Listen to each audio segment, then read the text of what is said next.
Hello and good evening. I'd like to welcome everyone here and watching on Granite Media to our annual school district meeting. My name is Pete Basselier. I'm your school district moderator, and I call to order the deliberative session of the 2023 Milford School District meeting. At this time, I'd like you to please rise if you can and join us in the Pledge of Allegiance and then remain standing afterwards. I pledge allegiance to the flag of the United States of America and to the republic for which it stands, one nation, under God, indivisible, with liberty and justice for all. If you'd remain standing, please, I invite Father Dennis from St. Patrick's Church to provide the invocation this evening.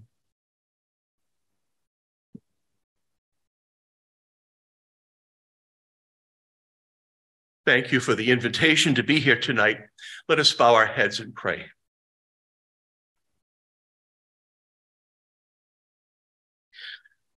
God, we are here tonight on behalf of our children, because we love them and because we want to educate them and form them in a way that their lives will make a difference in this world.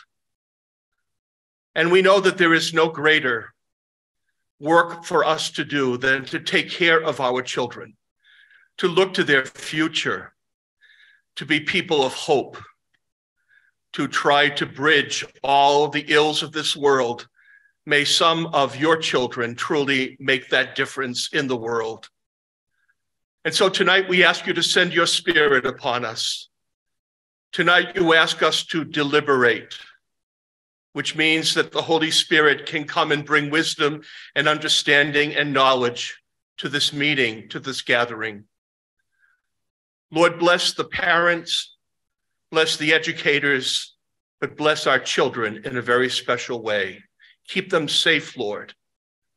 Help us to do all that we can to give them healthy and wholesome lives.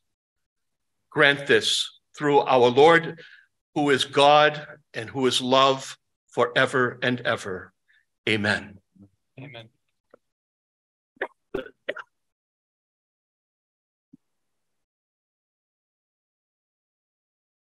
All right, so tonight's school district meeting in Milford is a two-step process. First is tonight's deliberative session, and second is the election on Tuesday, March 14th. The election will be held here at the high school between 6 a.m. and 8 p.m. On election day, we will vote on town and school district warrant articles, as well as elect our town and school district officials. If you have not already done so, all registered voters must check in at the side of the room where you will receive a sticker and a card that is used for voting on the different warrant articles. I ask everyone to please mute your phones or turn them off unless you're a first responder. The meeting rules of procedure and committee reports are over there, but the rules of procedure are in the front of that packet. For voters who are watching on Granite Town Media, please visit the school district's website to be able to view or download a copy of the warrant articles. And I'd like to let everybody know, complete with their trophy, the We the People team is in the back of the room. There it is, held high, very nice.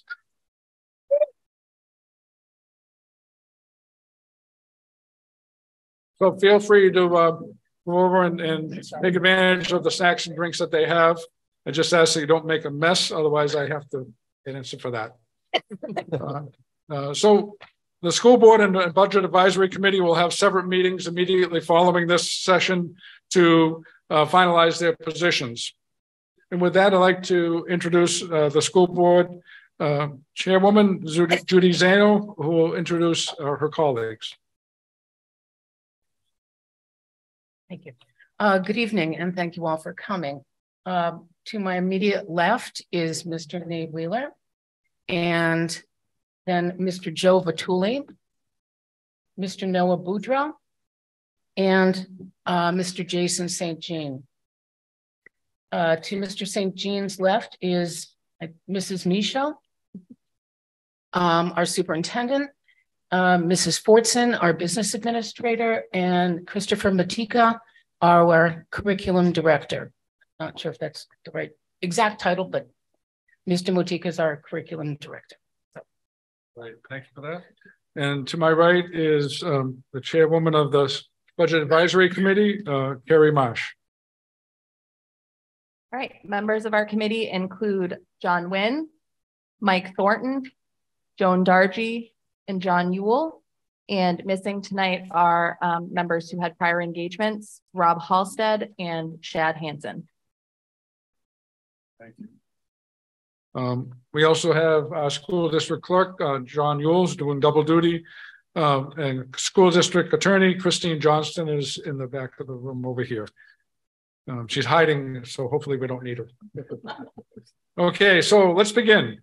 Tonight we decide on the warrant article language that registered voters will vote on during the March 14th election. So at tonight's deliberative session, you can do two things. First, discuss each warrant article, and then second, take action on that warrant article. And there you can do two things again. One is to do nothing, accept the warrant article as is, and it'll go onto the ballot in that fashion. And no vote is required for that. The second option is to amend the original wording of the warrant article. And if approved, then the amended wording goes onto the ballot, and that's what the voters will act on in March. And a simple majority is all that's required. As in the past, I've included my moderator's rules. They're in the packet. And does anyone have any questions about the moderator's rules? Did anyone catch the typo? Where it says select board instead of board of selectmen? All right, we have one over here. All right. The most important rule is the last rule, and that is that the moderator's rules can be overturned.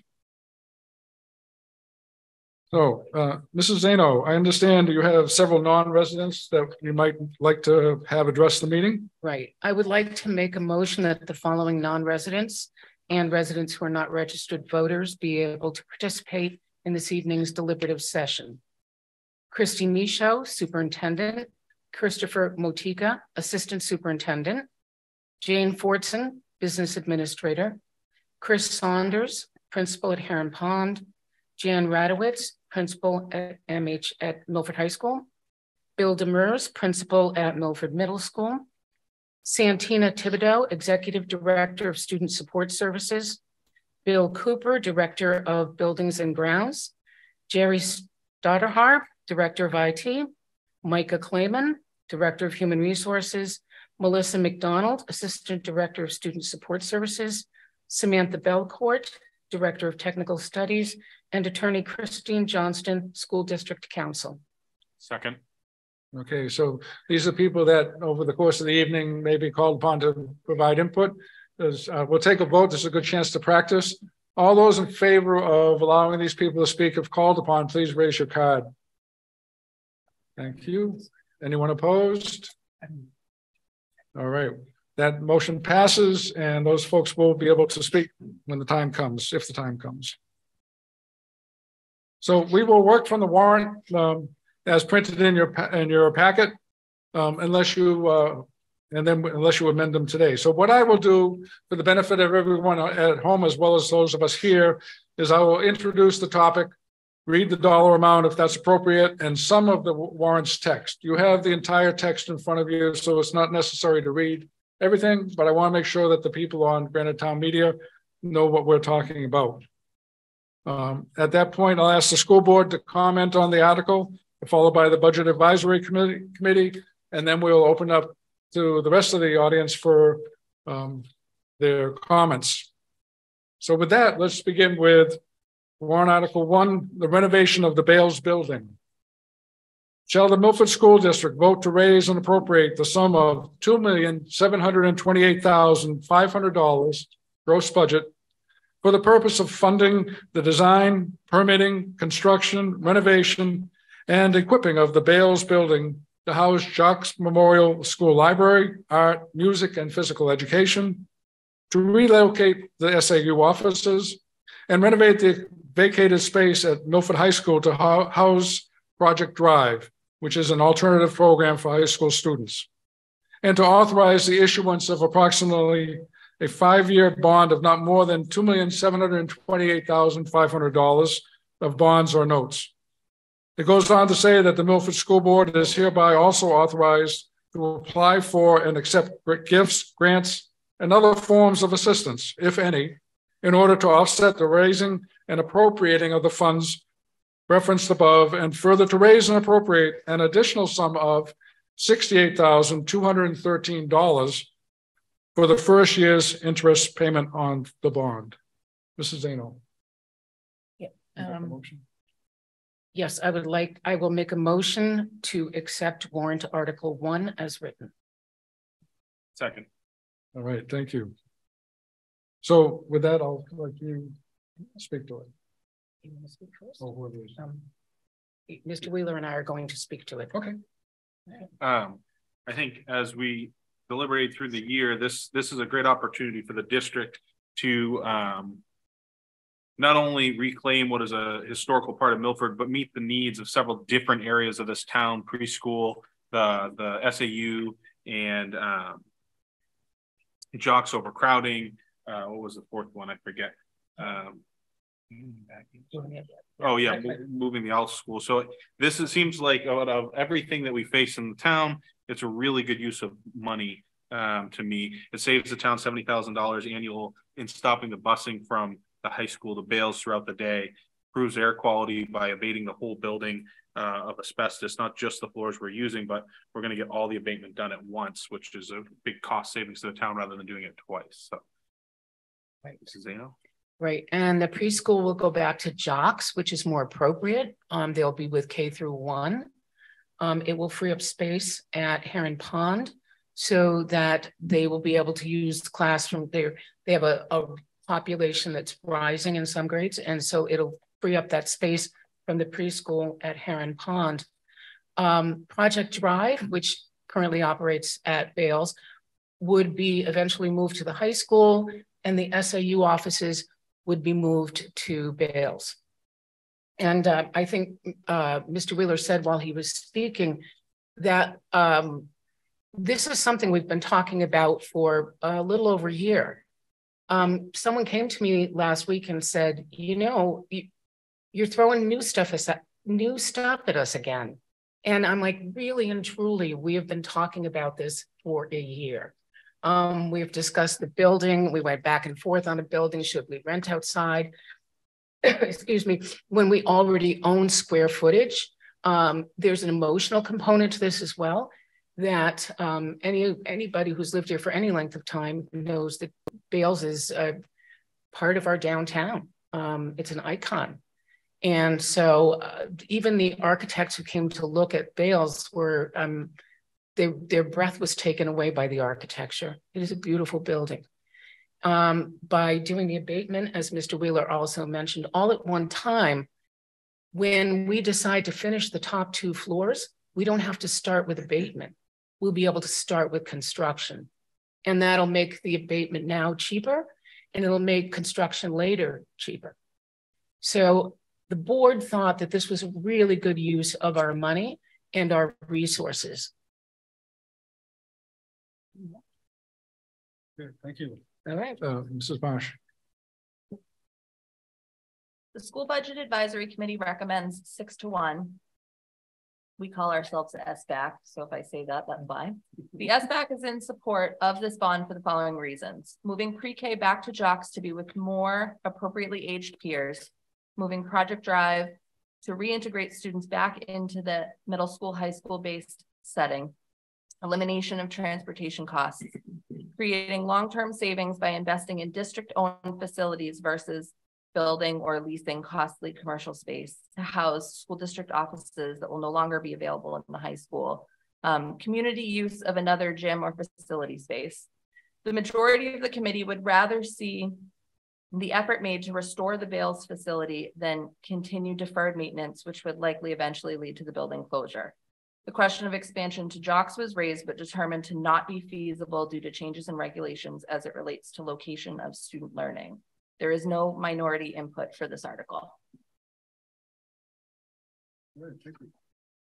Thank you. Does anyone have any questions, comments? We have a couple of people coming up. Hi, thank you, Mr. Moderator. Jennifer Sigurst, Osgood Road. I just have one question. We have a 5-member board, and this warrant article says that the board recommends this article 3-1. No, it was 4-1. 4-0. But that's because there were only 4 people at that meeting. Okay. That particular meeting. Okay. Yeah.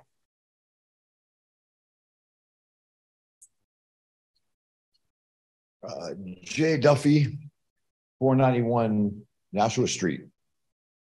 I strongly support this warrant article. I attended 4th and 5th grade at Bales. A little bit of history. Bales was built in 1894 as Centennial High School.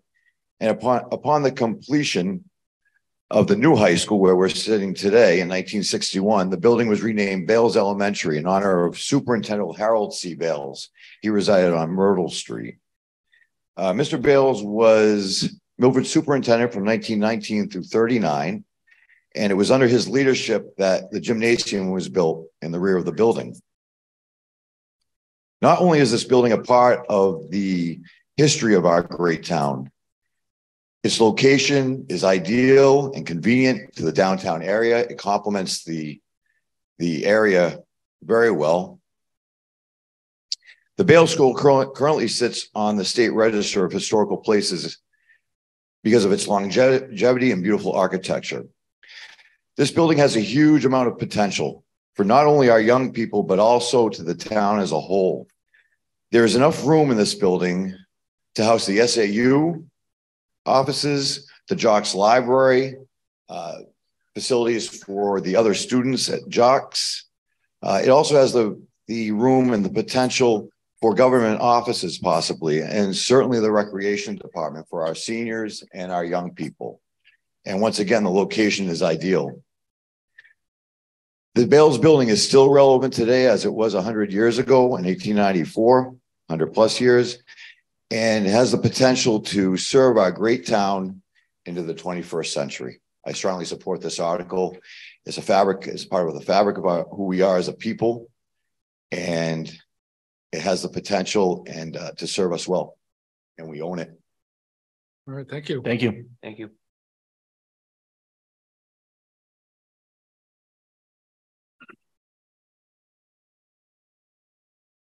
My name is Steve Tackus. I live on Winton Road in Milford. I have 2 questions. First one, something that did I hear you right? You said that the SAU cannot stay in the high school as it presently is? Well, the intent would be if Project Drive moves back to the high school, it would be in those spaces and the SAU would need a new home. So part of this project is to move the SAU into Bales so the high school students can go back to the building. So is it necessary to bring the project, whatever it is, over to the high school, or can they leave it? Can't leave it in Bales? I think that's better answered by Ms. Thibodeau or Mrs. Michaud. I'm sorry, we were looking at the next piece. Say it again, please. Sorry. The reason for moving Project Drive to the high school and moving the SAU to Bales. Right, so that allows for a couple of things, as we noted on the slide. One, it reduces the cost of about $70,000 from travel of buses between the high school and the Bales building throughout the day on a daily basis. It also allows for the Project Drive students who are part of an alternative high school program to be reintegrated into the high school. Many of those students are already taking courses in the CTE center. They might take a course or 2 in the main high school. That allows them to be here on campus to take courses as they already are, but also allows them that space in Project Drive to work with teachers in small groups and in a smaller sort of class environment. Okay, I understand that. I appreciate that. Why can't the SAU go to Jocks? I'm guessing there's no state camp there. Currently, Jocks School is overcrowded, and I'm not Jocks, I mean Bales, I'm sorry. so that's what we're proposing. That the first floor would be renovated, the classrooms would be renovated into office spaces, and the SAU would be housed there. But without renovations, we've already got kids that are over there now, so I assume that it's safe for them to be there. So why can't we put the SAU there without renovating the place?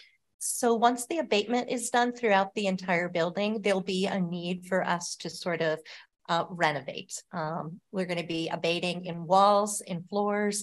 So it'll be an opportunity really to take the classroom spaces and build walls for offices, if you will. You can also have Mr. Cooper, if you want to speak to that a little bit more from your facilities sort of eye.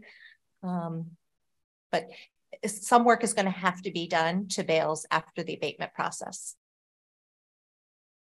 Okay, and the second, that was question A and B, 1A and B. Part one, part two. Yeah, the other thing I wanted to mention, and this is what I did at the town meeting too. I noticed that the interest for the first year is $68,000. Does anybody have a good estimate of what the total interest will be when this bond is paid off? You'll give me a few minutes, Mr. Takis. I will. Can you give me a ballpark figure? I don't want to hold the meeting up. No, I can't, because my computer or my sign-in login is doing that right now, so I can't use my computer to look it up. So let me look through my paperwork. It can be reasonably. I would not dare. No, I said, can we reasonably assume, since it's $68,000, it's a 5-year bond, yep, that the total amount that's going to have to be paid back from the taxpayers over 5 years is about $3 million. Including the principal payments as well. Yes. 300,000. Okay, just wanted the people that are watching at home and the people here know that it's not 2,700,000. It's more like 3 million. That's all I want to say. All right, thank you.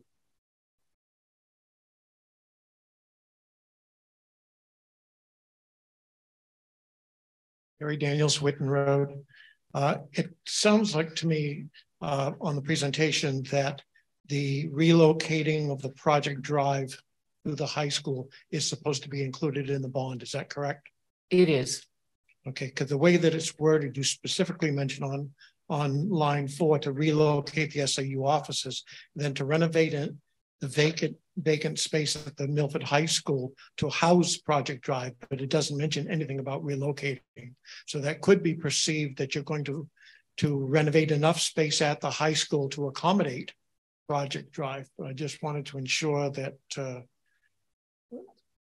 don't know if we needed to add relocate in there just to take away any ambiguity on it.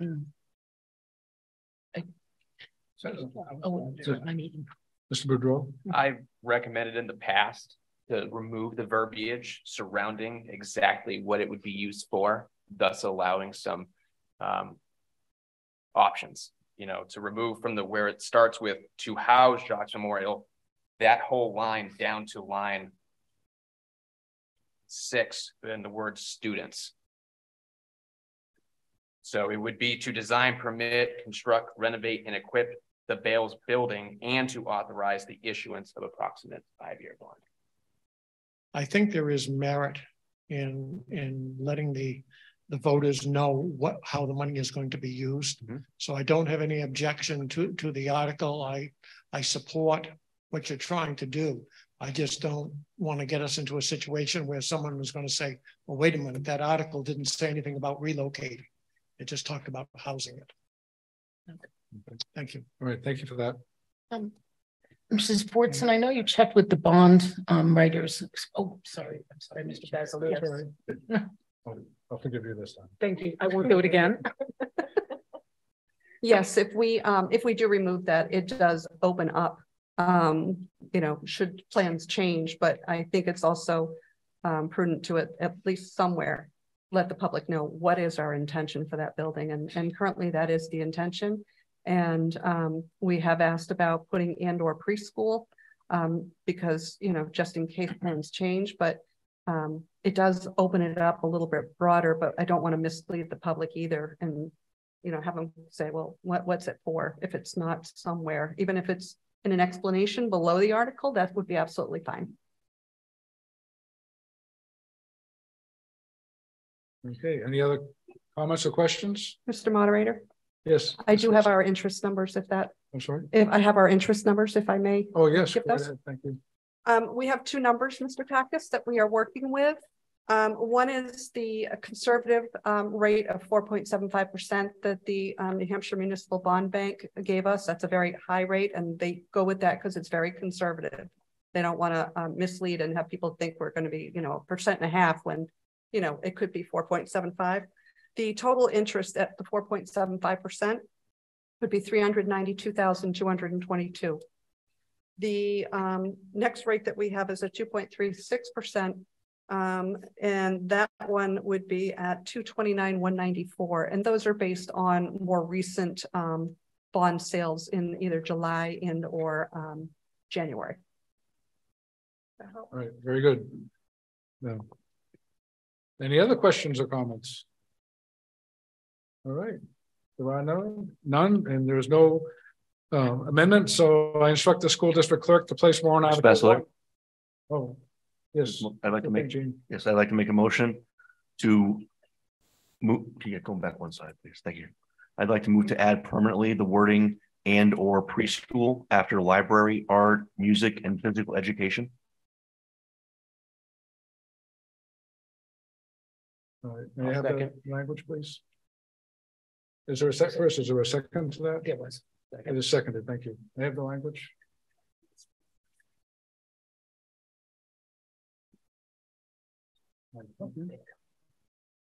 All right, you snuck in under the wire there.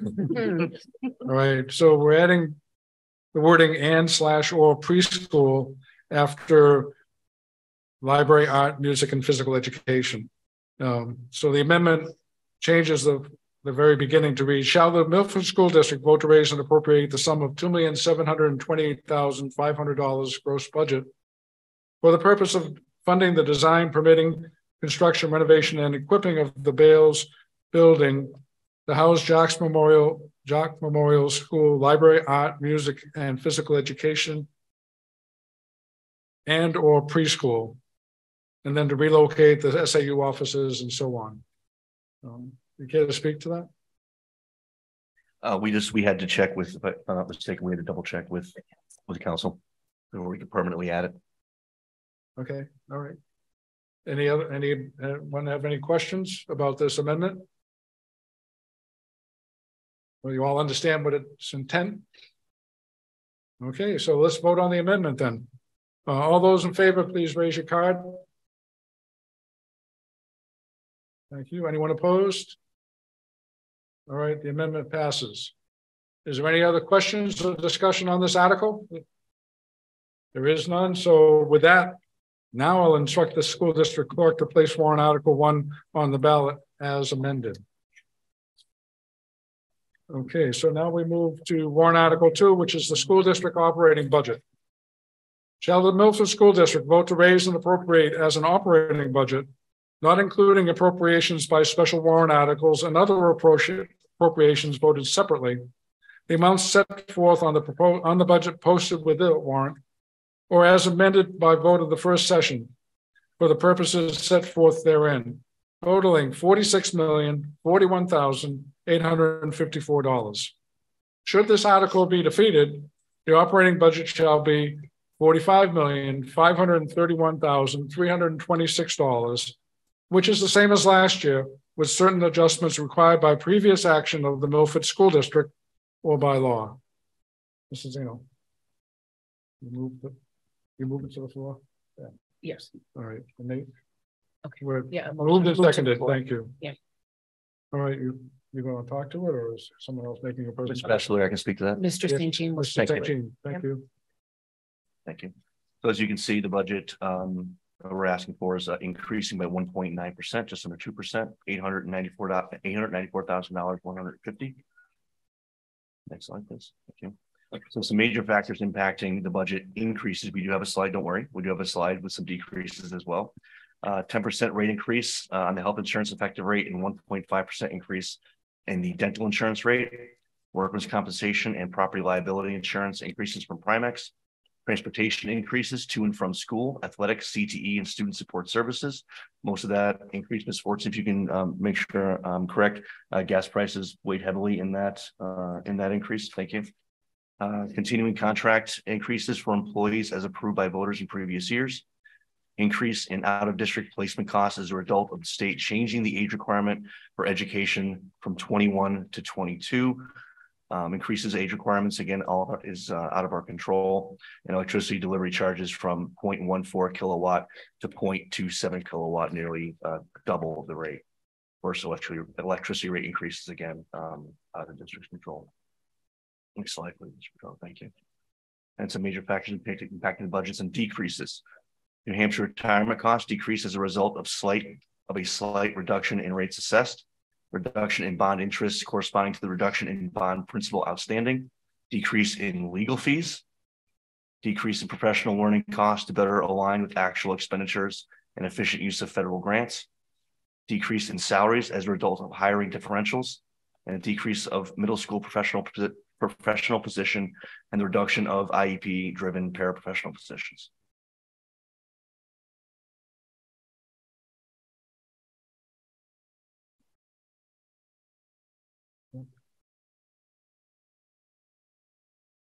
Do you want to speak? Sorry, is that it? Yep. Anybody has any questions? I'm sure Ms. Fortson can help me answer them. Well, let the Budget Advisory Committee. So the presentation. Okay, thank you. Mrs. Marsh. Yep. The School Budget Advisory Committee recommends 4-3. The majority of SBAC believes that this is a well-developed operating budget with a focus on programming for students, but also making fiscally responsible decisions to create a bottom line budget. The district worked hard to come in with an operating budget increase of only 1.9% and an overall budget increase of 2.39% if all other warrant articles pass. The minority does not support the proposed budget. We strongly support the teachers along with the tools and materials they need for them to do the important task of educating our children.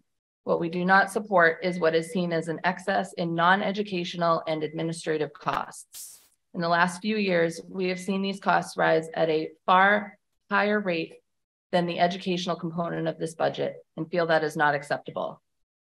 Harder choices need to be made in a way that does not cut into the actual educational component.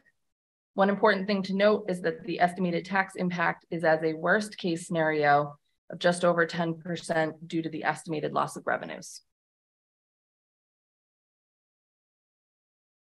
Very good, thank you. Anyone else have any questions or comments on the operating budget?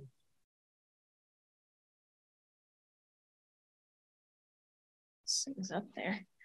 Hi, my name is KJ, and I had a question. I'm sorry, is that your first and last name? It's actually my first name. It's spelled Kajay, if anyone wants to know. Okay.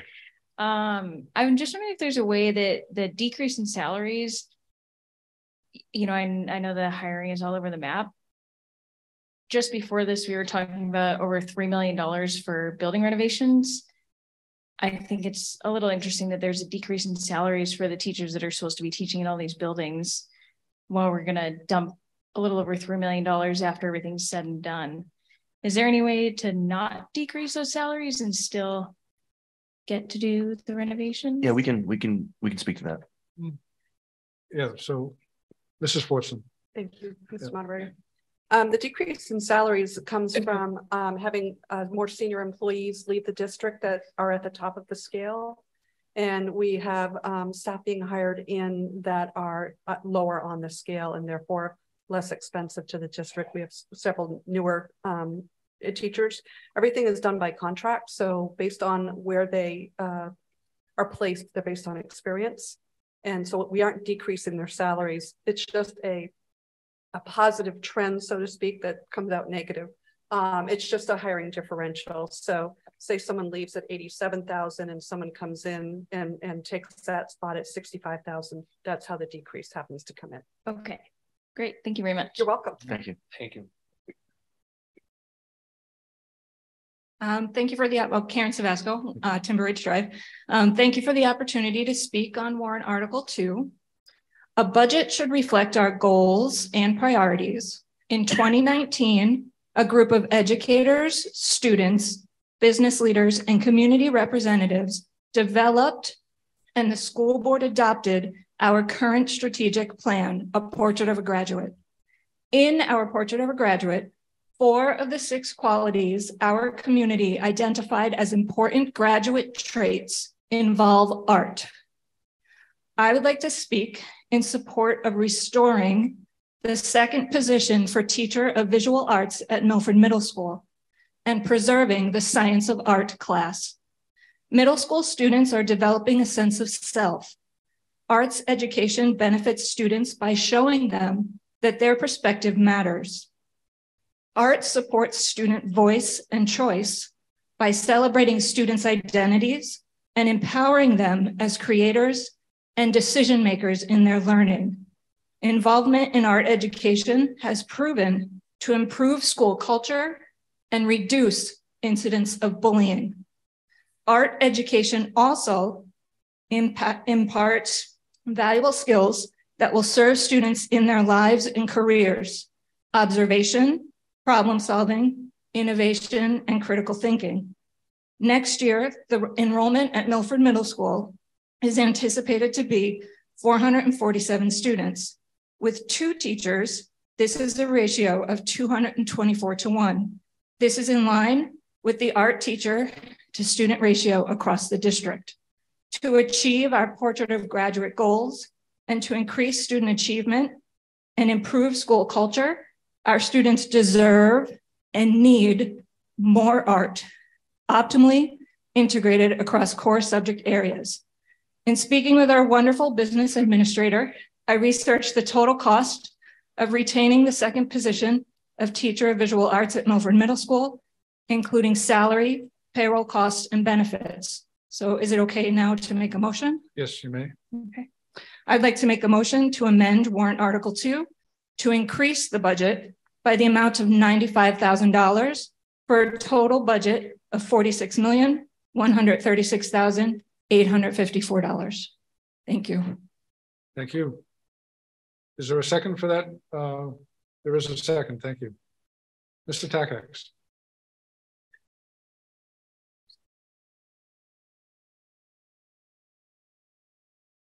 Can I speak on the original warrant article? Yep, that's fine. Okay, we have a 1.9% increase. It does not include, I understand, teachers' salaries increases, right? Correct. Okay, since I've always been told by the board here that 70% of all the cost of the school is for salaries. Now they're not getting a raise, and yet we're going up 1.9%. I have a question. In the last 5 years, at least, we have had a decrease in student population. Can you tell me what the increase or decrease in student population this year over last year is? We can get that for you. Just give us a second, Mr. Takacs. Yeah, I think they're looking for it.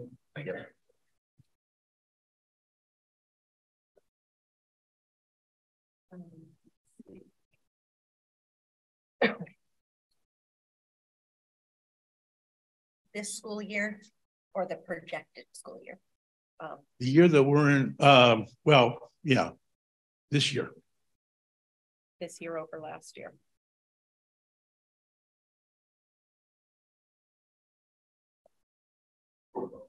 And while you're at it, you can give me the one for next year too. So this year over last year is a difference of 35 students. Plus or minus? Minus. Okay. Reduction of 35 students. And projections for next year.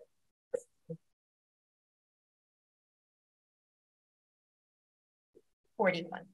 Minus? An additional, right, 41 students, reduction of 41 students. Okay, so we're continuing to go down, and yet 1.9% doesn't sound like a whole lot of money until you're figuring it's on $45 million, and it becomes some real change. Just like the interest, $3 million is not just chump change. again, I don't, if this lady wants to put $90,000 for more, maintain some teachers, okay, then let's get rid of some of this increase of the 1.9 increase in non-teaching costs and give it to the teachers. I'd rather see that, in all honesty. All right, thank you for that. Thank you. Thank you.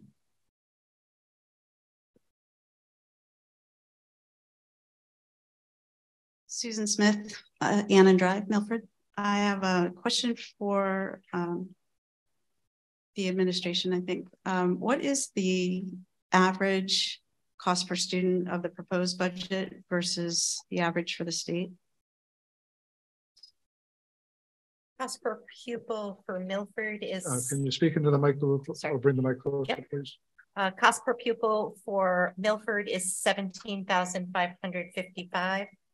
The state of New Hampshire, $18,434. Thank you. Excuse me.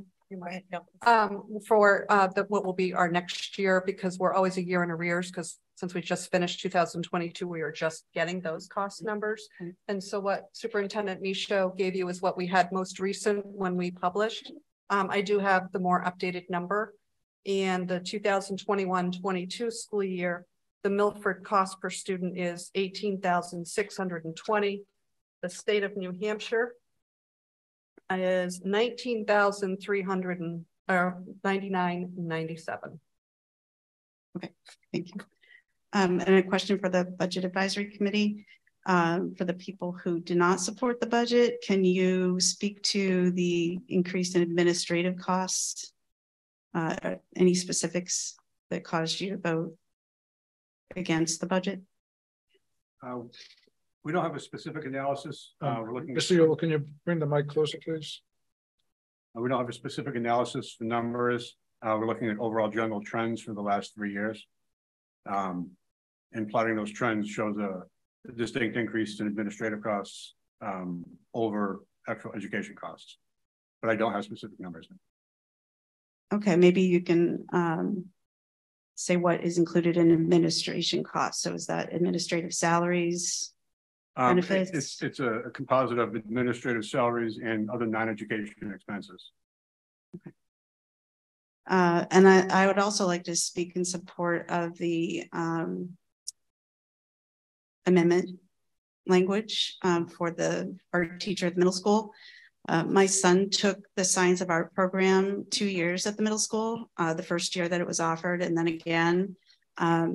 He's very talented, but he was very reluctant to take any kind of art classes until he took that course. And now he's at the high school and he's excelling in and decided to take visual studies and videography program. I can't remember the name of it. And he is now talking about going to school to be an architect or a design engineer or something along those lines. So I really credit that program in the middle school with helping the kids understand that art is not just play. It is also a way to express yourself, and it can also be your job. And you can make a good living doing that job. So I think people think, oh, it's just art. Until you have the actual experience of having your child blossom and really decide to work on an innate skill to turn it into something better. So I would encourage you to vote for that. All right, thank you. Thank you. Can I? Yeah, there's someone in line with first. Oh, sorry.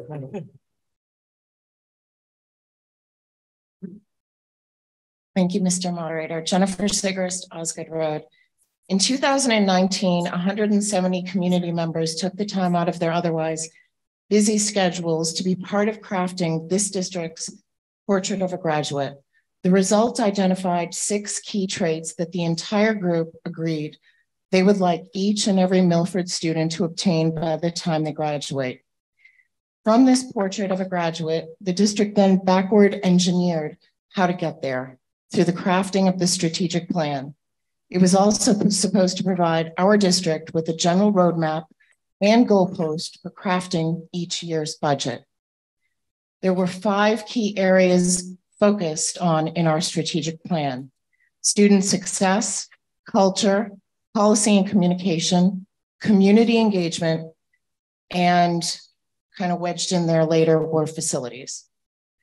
For months, I and other parents have been requesting district administrators and this board to enforce existing policies and remove the arbitrary grading cap imposed on 100% of our high school students. These caps are a huge deterrent to learning and proficiency.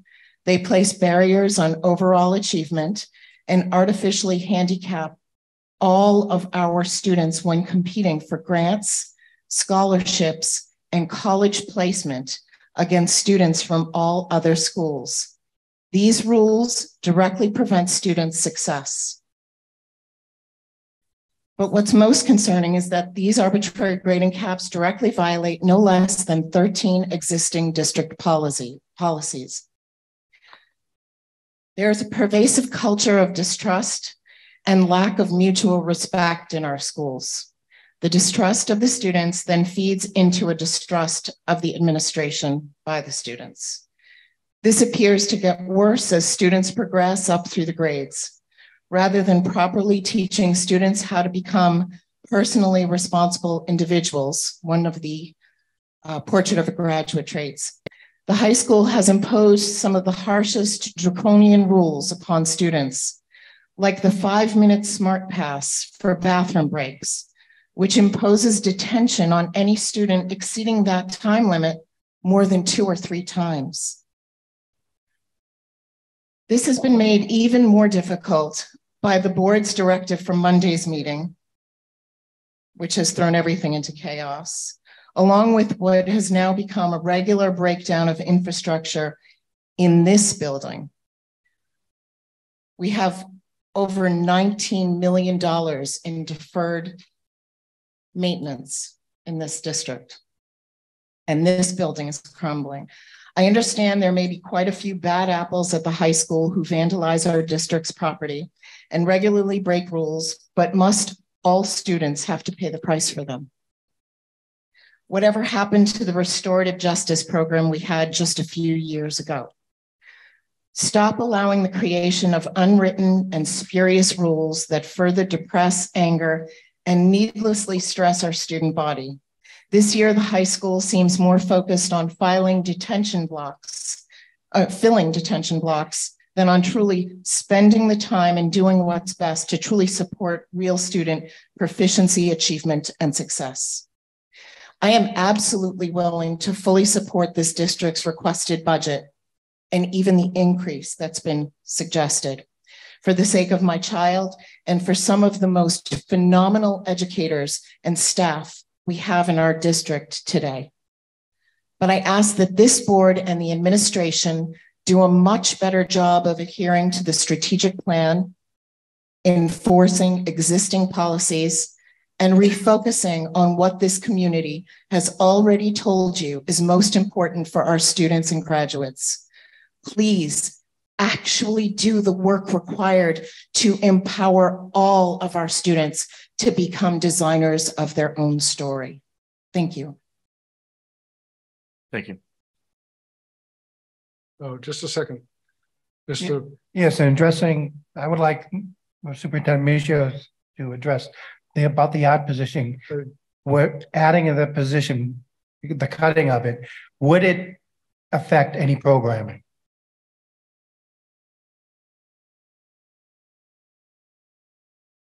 Mr. Demers, do you mind coming up to the podium to speak more specifically? Mr. Vituli, are you speaking about daytime programming, or as some families and students have shared with us, concern for after-school programs such as the art club? Both, actually. Okay. Mr. Cooper? I'm sorry, Mr. Cooper. How about the other Bill? Mr. Demers? Good evening, everybody. Bill Demers, the principal at the middle school. So to speak to Mr. Vituli's question about whether or not the reduction of this position would affect the programming at the middle school. So obviously we're not eliminating art by any means. We would still have an art teacher and offer art class to all of our students. And we would still have an art club after school. To what the speaker had mentioned before, it would eliminate our Science of Art class offering that kids can opt into.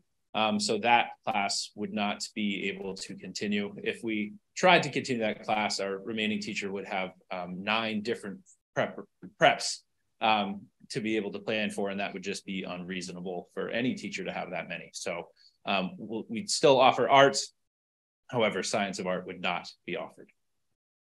Can I ask a follow-up? Yes, go right ahead.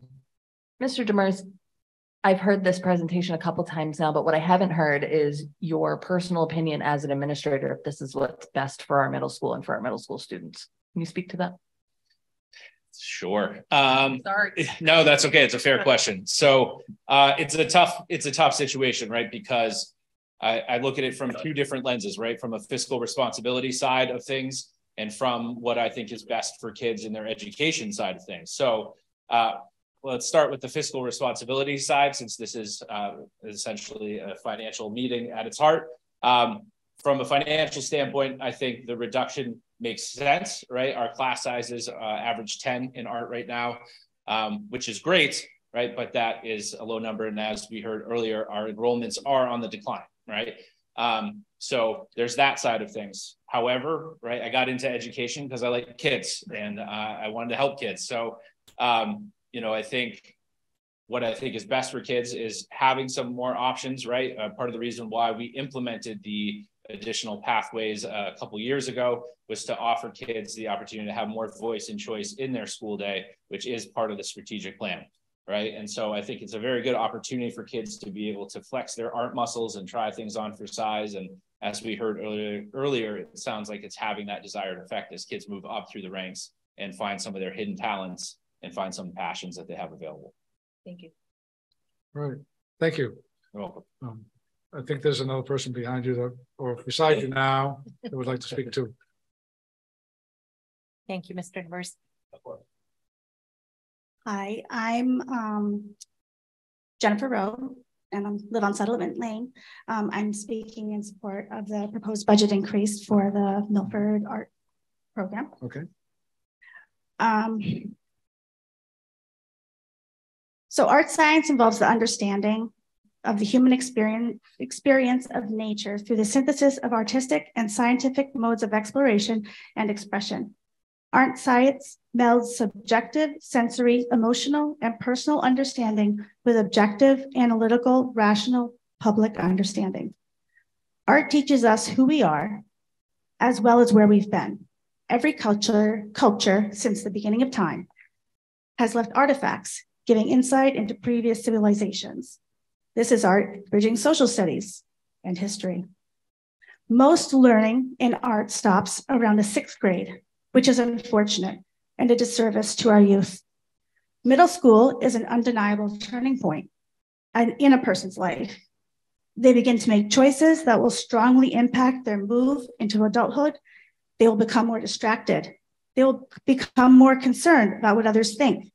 It's the worst possible time to pull art education out of the curriculum, specifically science of art out of the curriculum. Art is a universal language. Students who are visual learners or have always felt at home in the art room or aren't necessarily your typical student and learn differently. This is what science of art can provide. Their enthusiasm for learning and ultimately staying in school is dapped. Science of art is a curriculum that breaks down the more complex ideas into a more simple, understandable language. Much research and countless studies have concluded that working in the arts helps to develop creative problem-solving skills, and middle school-aged children continue to develop their motor, language, and social skills.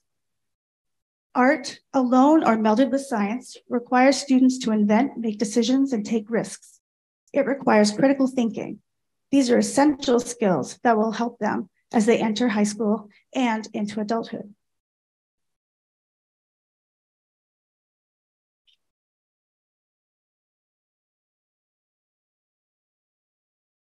Young people who participate 3 hours a day, 3 days a week in the arts are 4 times more likely to be recognized for academic achievement. They're also 4 times more likely to participate in a math or science fair than children who did not participate. Additionally, research indicates that the greater the art education program is in middle school, the higher the attendance, graduation rates, and test scores with fewer disciplinary infractions. That same research shows that art education is closely linked to nearly everything the nation says we want for our children: academic achievement, social and emotional development, civic engagement, and opportunity. I ask that you not take this away from the youth of Milford. All right, thank you. Thank you.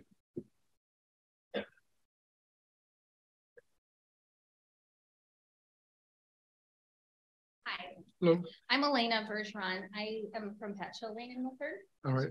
Can you move towards the mic a little bit, please? Thank you.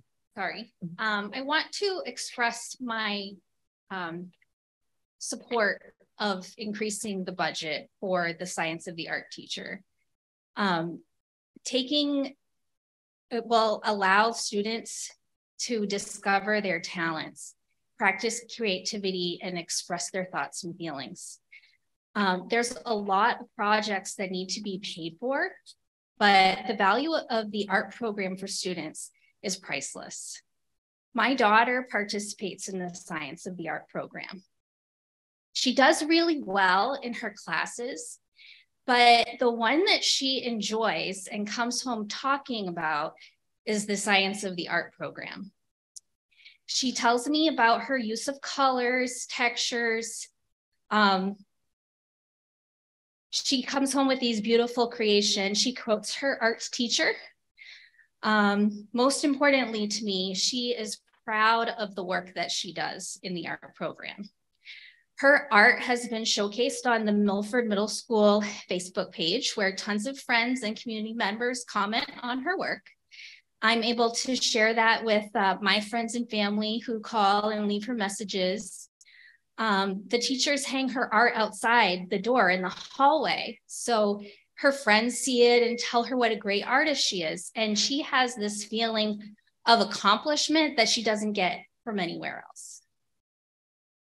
Our children are raised in a much different time than when we were. And we can't turn on the TV without seeing news we're just bombarded with news about climate change, natural disasters, wars, violence, discrimination. Practicing art is an escape from all of these things, something else to concentrate on, while also improving their ability to think and learn. My daughter practices critical thinking and strategize over how she is going to improve her art for next time. She takes risks, she learns from them, and she tries again. It is a subject through which she practices perseverance. So for some children, their participate in art class is their touchstone. It's the thing that they look forward to when they go to school. I fear that taking the art option away from the children, or specifically the science of the art program away from the children, takes a little bit of joy away from their lives.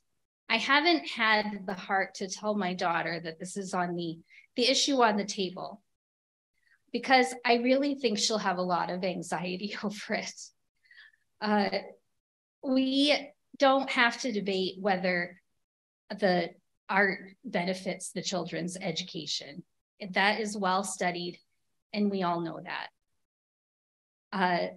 We know that art provides stress relief, improves mental well-being, creativity, brain development, and will help in performance in all areas of education.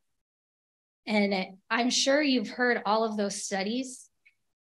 It's puzzling to me that while there is public outcry over the concern for mental health for our children, there is the possibility of them losing a program that positively influences their mental health. So I hope you'll think about my daughter and her friends in the Science of Art program as you consider the budget increase. Great, thank you very much. Oh, hold on, there was another gentleman behind you. That's all right. You don't have eyes in your back of your head, so you wouldn't know. Ryan Delano of Armory Road. I'm speaking to the motion for budget increase on Article 2. With only one art teacher to cover and educate over 400 students, you are diminishing the value of students' education along with cutting science art. And the art club and other extracurriculum will suffer from this. They also run the chance of being removed due to lack of staff. We also will not be allowed, we will also not allow the standing educator to collaborate with other art teachers in this position. We would also increase class sizes, raising the chance of students being lost and not getting the attention and direction that they need.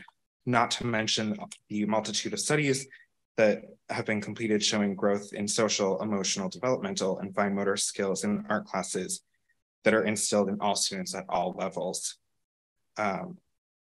Without the Milford School District's art department, I would not be the person I am today. And I cannot imagine losing somebody in that department and having other children in my shoes lose that also. All right, thank you.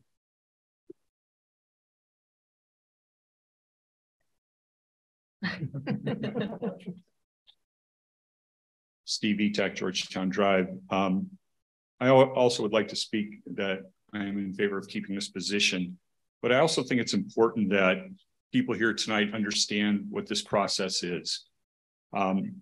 This board, like boards for the last couple of decades, is under no obligation to spend any money the way that we want them to spend it. So we could vote this position back into the budget today, and they can find an excuse to take it out, which boards have done in the past. They will come up with some excuse to spend the money somewhere else. And even though we want them to hire another art teacher or keep an art teacher position, they can choose not to do that. It's a sad reality of the way that this budget process works. We have the money to keep this position, because another thing that the board frequently does is they return hundreds of thousands of dollars back to the taxpayers every year. And in returning that $100,000 that they to the taxpayers every year, the impact on us as individual taxpayers is negligible at best. So they can do this if they want to. They clearly don't want to. The suggestion is that we don't need this. Well, everybody here has spoken more knowledgeably about the effects of art than I can.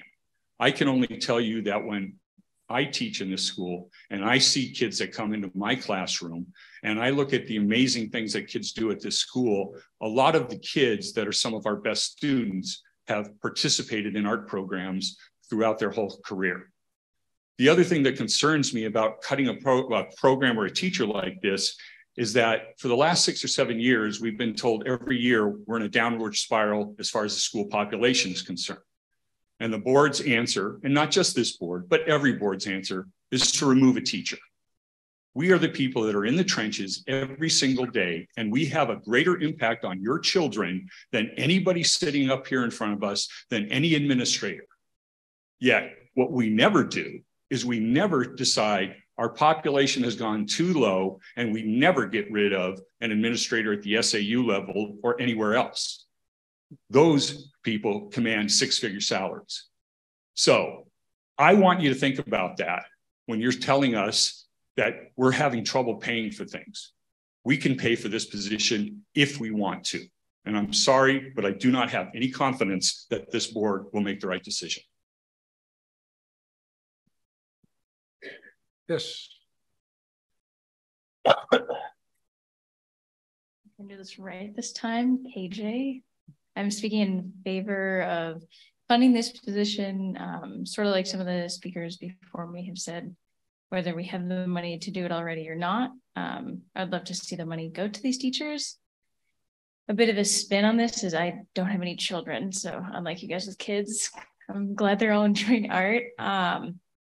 Art for me in middle school was kind of a deciding factor I'll skip the whole life story, and I'm actually a graphic designer now. This is my career. I'm also considered a semi-pro professional mountain biker, and I got here because of art. So, you know, some could say without a lot of these things, I wouldn't have two careers if it wasn't for the start that I had in art in middle school here in Milford. That can just take you so many places, whether it's the less traditional artists like Hannah Eddy are changing the world, you know, making art to better people's lives instead of just like architecture's cool, but you don't always have to go those traditional avenues. And I think art is a really cool way in any grade, especially the younger grades, to open students' eyes and open people's eyes to that. So like the speaker before me, you know, you guys are going to do whatever you want with this money. And I just hope you do something that's not just going to affect you, and it's going to affect a lot of other people in a really positive way. So thank you. All right.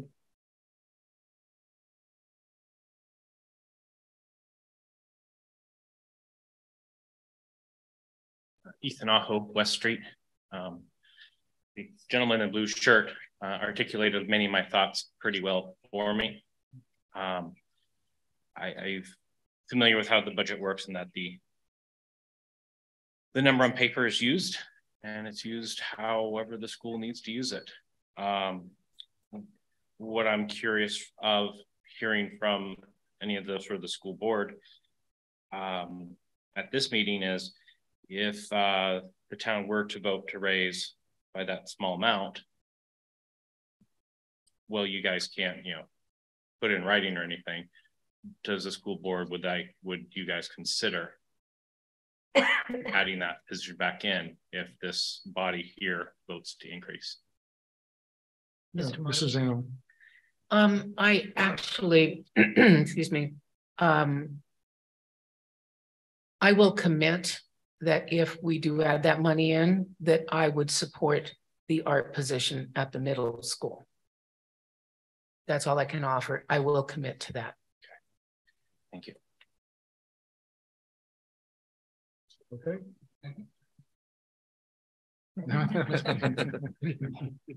Yes, it's your turn. Good evening, David Wilson, Wildflower Way. I came down tonight for a couple of reasons and learned a couple of things along the way.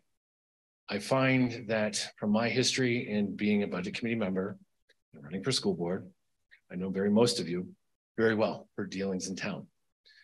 And consistently over the years, one of the things I always have found very difficult to accept is when we have to find cuts, we cut people. People are our largest asset. It's very difficult in this time and climate, especially in the temperature of education being what it is, with the specialty of an art teacher. Art is just as important as science, was just as important as math or English or anything else for that matter. And to knowing, if I may ask one little question to Ms. Forston, what is the current balance of what is our current outstanding fund balance? Roughly, top of the head. At this point in the year? Yeah. I'm going to tell you pretty much it's zero. I actually spent a good part of Monday trying to find $500,000. And I'm in about 40 accounts to try and find just parts of it. And it is for transportation. The costs have gone up so drastically. We are in need of about $500,000 transfer. So I am trying to tap every account I can at this point. I appreciate that. Thank you for sharing that. From my history, I always know that, you know, it was always a topic that would come up, and we don't run our school district on a zero balance. But I also know in looking at the budget book and on our website that there's, and this has been this way for years, a very large number of outstanding positions that have continuously go unfilled and represents a very substantial large dollar value that the Milford taxpayer is already paying for. And then, as one of the prior speakers mentioned, we give that money back to the taxpayers. This is an opportunity, I think, where there is certain ways to go about finding ways to cut costs in other areas. I know we have the funds because it is a very big number. We're increasing that number by $500,000 roughly. And I personally believe that, you know, if you reduce a person because of current staffing in a year or two, we might need that person back. And I think trying to set Milford up as a place where we're not a turnstile of people in and out. Says something to help attract quality educators to Milford, which is something that I think we personally need. Our social credit out there in the scholastic world of different towns, we're not the the brightest house on the street. And we as a citizenry need to start doing the right thing. And when we're talking about really $95,000, when I see hundreds of thousands of dollars in outstanding positions that haven't been filled and probably will not be filled, I think there's an opportunity to make those adjustments in the book. And I could probably do it in about 5 minutes. Because I'm just kind of one of those people. I find ways, there's other ways to go about doing things. Instead of spending money to solve a problem, we reutilize or repurpose things that we have. We are trying to do that with bales, I get it.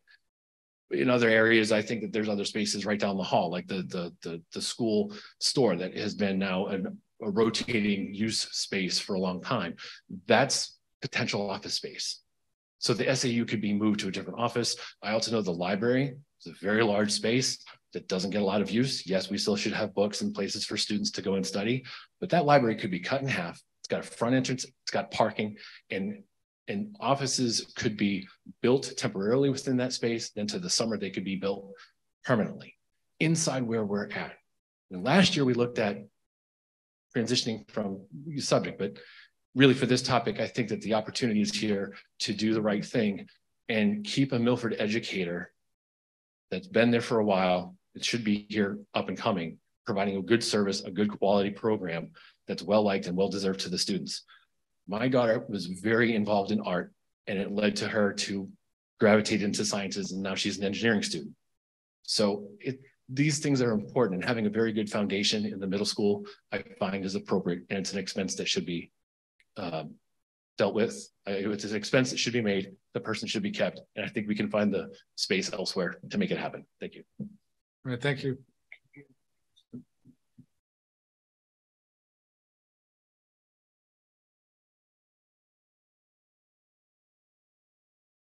Steve Takas, Winton Road. Okay, I have to admit, I didn't think there would be that much support for an art class, but I'm okay. I'll back off. I'll say that's a good idea. However, I'm confused on something. The lady made an amendment for $92,000 to be put back in the budget for. Am I correct in saying it's for a half a teacher? No, that's not correct. It's 95,000, and it's a full-time employee.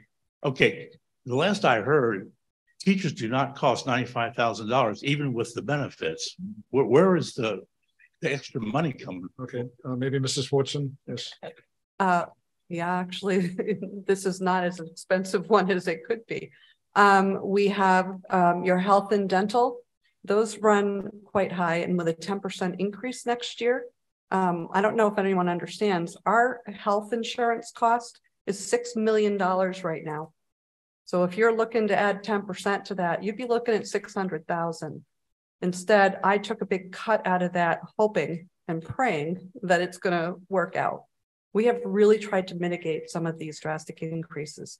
But when you add in health, dental, New Hampshire retirement, FICA, and the salary, this one is $95,054.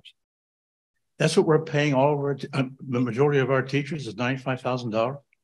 No, No, with benefits. Mrs. Woodson answer that, or Mrs. Michaud. I mean, with the I understand about the benefits. I've been in business all my life. Okay, I know about benefits. Yep.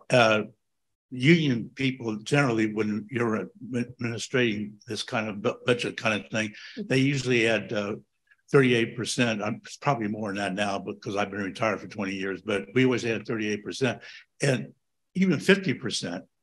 Are we paying our teachers $50,000? I mean, I don't know. I'm asking the question. The average cost that we use when we are planning for a new teaching position is a master's 5, and that begins, I think, at 54,000 and change, or 55,000.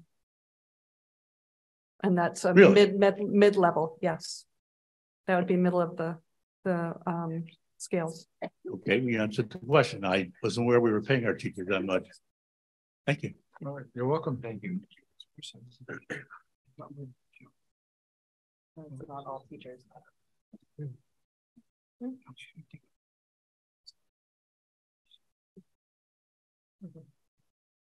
Hi, Elizabeth Whitley, 33 Alder Street. Come a little closer to the mic and move it down there.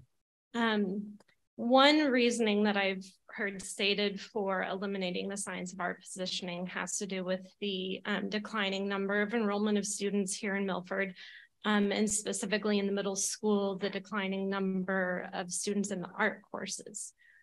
One possible reasoning I'd like the board to consider as to why this might possibly, or how this might possibly be impacted, is to share. Let me share an example with you. So my 8th grader has chosen the Science of Art pathways for the last 2 years.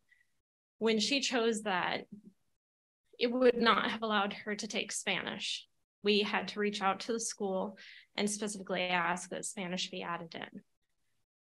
It's possible that there's a child who has chosen a different pathways, did not have a proactive parent, or did not know themselves, or the parent just did not know that it was possible for art to have been added in.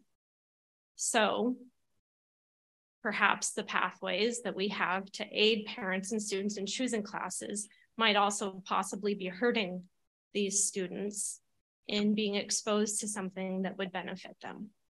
Thank you. All right, thank you.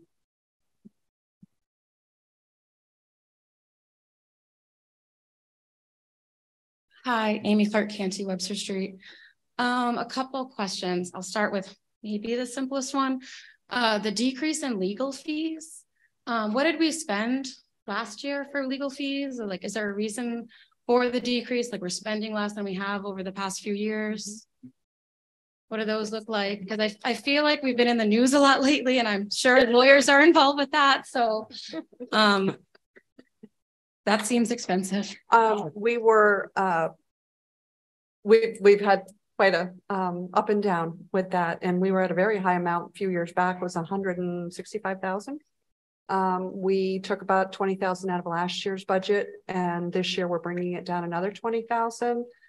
We have not had as much litigation or as much need for it, so I think that's a positive. Yes, it's a good trend. It is. So if I'm correct in understanding you, we have in fact spent less money on legal fees. We absolutely have, and we're hoping to keep going in that direction. Yes. Okay, good. Fingers crossed. Yes, please. My next question is about the IEP driven paraprofessionals. So students are required to have a free and appropriate public education. And if they have an IEP where that team decides that they need a paraprofessional, as a district, we have to provide that. I just checked our website to see how many open positions we have, which I know we struggle with, but there's already 11. And so my question really is, why are we reducing paraprofessionals? Like, is there less of a need? I'm guessing no, but if I could know more about why we're reducing paraprofessionals, those are our most needy students. And we are legally required to provide that support if that's what their IEP team,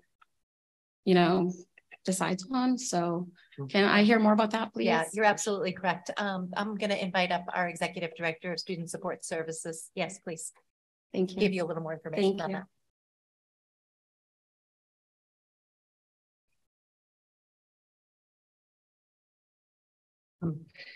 So the speaker is. Please identify yourself. So everybody knows. Yeah, Santina Thibodeau, Executive Director of Student Support Services, and our speaker is absolutely right. If there is a paraprofessional and an IEP, we're obligated.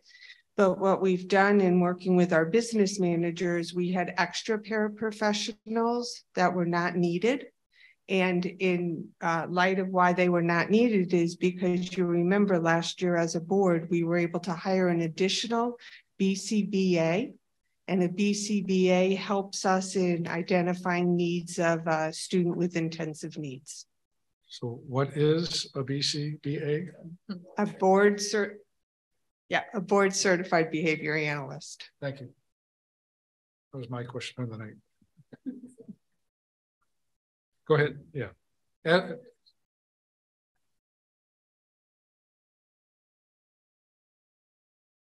I'll need if you would repeat her question when, yeah. wondering, we're already down 11, but how many additional paraprofessional positions are we eliminating? Right now we're not full, so I'm assuming there's some kids that don't have paras that need them.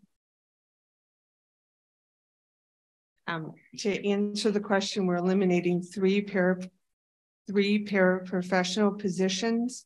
But again, a reminder is that last year within the operational budget, we were granted a registered behavior technician, which is called an RBT. We also have great grant funding for another RBT position, so we increased 2 additional positions.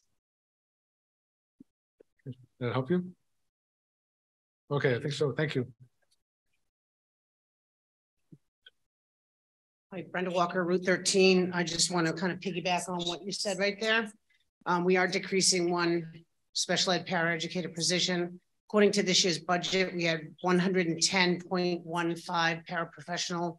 Obviously, you've got full-time, part-time, so it kind of makes that funky number. We're currently, I believe, we're at 74 paraprofessionals within our district that we have, and then our regular ed, regular ed paraprofessionals, which bring our number up to about 84, 85. So when we talk about only having 9 on the website, that's not really a correct number anyway. So if we're budgeting for the 23-24 budget at 110, but yet we only have currently about 84 and only down about 9. So that's a good question.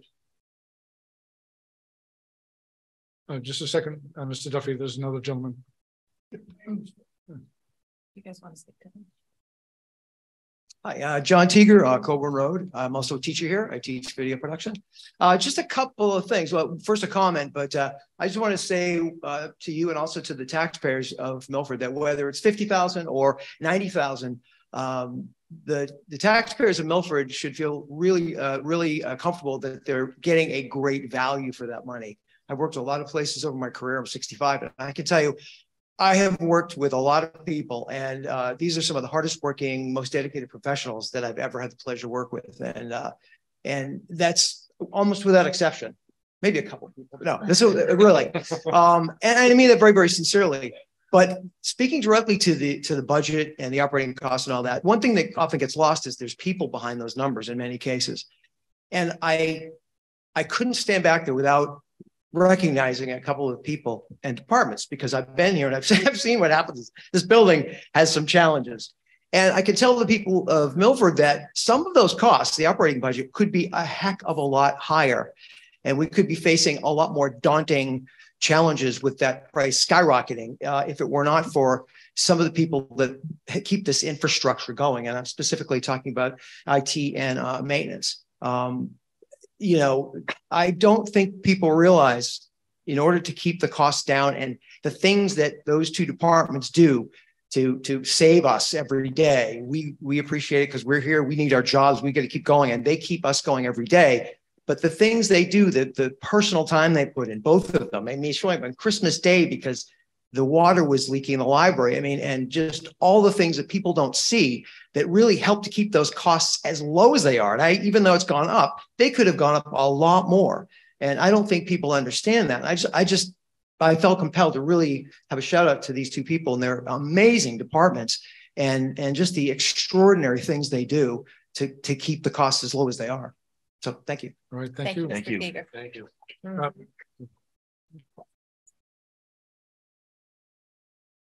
Jay Duffy, Nashua Street. Just a little clarification. The BCBA position that you spoke about, I just have a question. Is that, I'm assuming that's an administrative position? Is that, what is that? Can you explain that position? The BCBA, PA? BCBA is a professional staff position. It's not an administrator's position. It's a position within the Student Support Services Department. I see. And one of those positions absorbs numerous paraprofessional positions. Is that the way I understand it? They're addressing the needs of the students in slightly different ways, but it's possible that a student's IEP team has made a determination that the student may require services of a BCBA. as opposed to a paraprofessional. So those are decisions that are very unique to each individual student, and decisions that are made by a student's IEP team, including parents. All right, thank you. Thank you. So BCBA would take the place if the IEP calls for it, the IEP team calls for it, the BCBA would take the place of a para. In some instances, however, it's really not necessarily replacing a para. It's really just addressing the specific needs that of that particular student. And so while, you know, on the slide, we're talking about a reduction in IEP driven paraprofessionals, it's possible that a student's IEP team has determined that there are different needs, and those needs can be addressed through an RBT or a BCBA.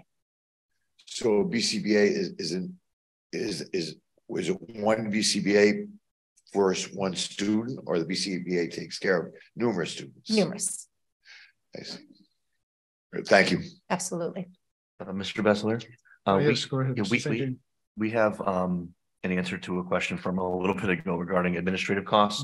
They can be broken down by benefits that are contractually obligated, including healthcare. So I want to address that. All right, thank you for that. Excuse me, Mr. Vasilieri, there's also some additional information from our Human Resources Director and Executive Director of Student Support Services as it relates to the paraprofessional question that was asked by Mrs. Canty. Okay, is that okay for you? I'm looking at it. We're good. Yes, come right up.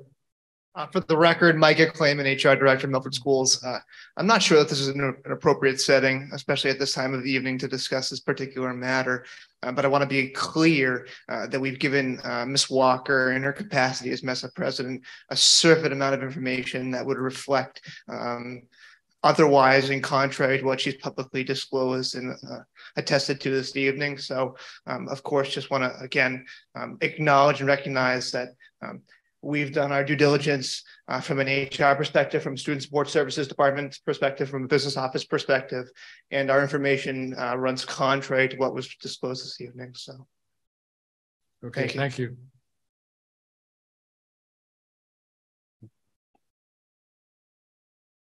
Les Bar, Sunset Circle. I'm swerving back to the art program. Sorry, we're going back and forth. I won't be redundant with all of the other wonderful statements, strong statements that have been made about the need for this position to be retained in the middle school. But a couple of tidbits that may have been overlooked that I wanted to mention are for 22 years, Milford Middle School has had a very strong art program with 2 teachers. I understand the numbers of students in the district are slightly declining, but the removal of this one position, excuse me, changes the ratio enormously between student teacher in the art departments of all 4 schools. It suddenly puts the middle school, I didn't have my Wi-Fi on, so I don't have my numbers, but it puts the ratio of one teacher to students greatly disparate from the other 3 schools. I just want to mention that. And yes, with one position, their kids will still get art, but what does that mean? It means they won't get art very much during the school year. They're going to get it many less days, many less hours, and thirdly, the Science of Art program, which maybe everybody is not familiar with, that we've been talking about, is the result of work over the past 5 very difficult years, as we all recall, to meet the school district's strategic plan for student choice and voice, and to have Milford middle school and high school graduates have the 6 criteria of critical thinking, problem solving, et cetera, that we have referred to. So in the last 5 difficult years, through schedule changes at the middle school of their whole yearly schedule that has shifted during this time frame of working to meet the strategic plan, and third year of a pandemic and the challenges that that has brought. These two teachers have striven, is that the word? Is that the word, Mrs. Zano? It's a good one. It's good. They have worked towards achieving a wonderfully strong program after these 5 difficult years to meet strategic plans. And if it's now just going to be pulled, not all administrators that are here have been part of this 5-year strategic plan. So what is the point of doing strategic plans if you make people work towards them and then you yank the block out from under them? That and I won't repeat all of the other attributes and important reasons for the Science of Art program and the regular art program, but all of the adjunct activities that come out of that school and its art program also provide opportunities for students to become aware citizens, effective communicators, and responsible. And some of those are things like the art club, featured artists, the annual Lions Club piece poster, and Milford Night of Arts. So just some other random tidbits to support that motion that we have. All right, thank you. I just need to ask a question of the HR director. I really wasn't sure what you were talking about. So if you could just repeat that or clarify what you were talking about, I got a bit lost. Thank you. Yeah, you'll have to come up to the mic, please.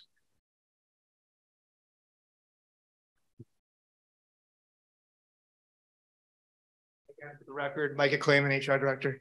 So we'll be attaching an exhibit that will reflect the information of which I disclosed to you that would run contrary to what was publicly discussed after the meeting.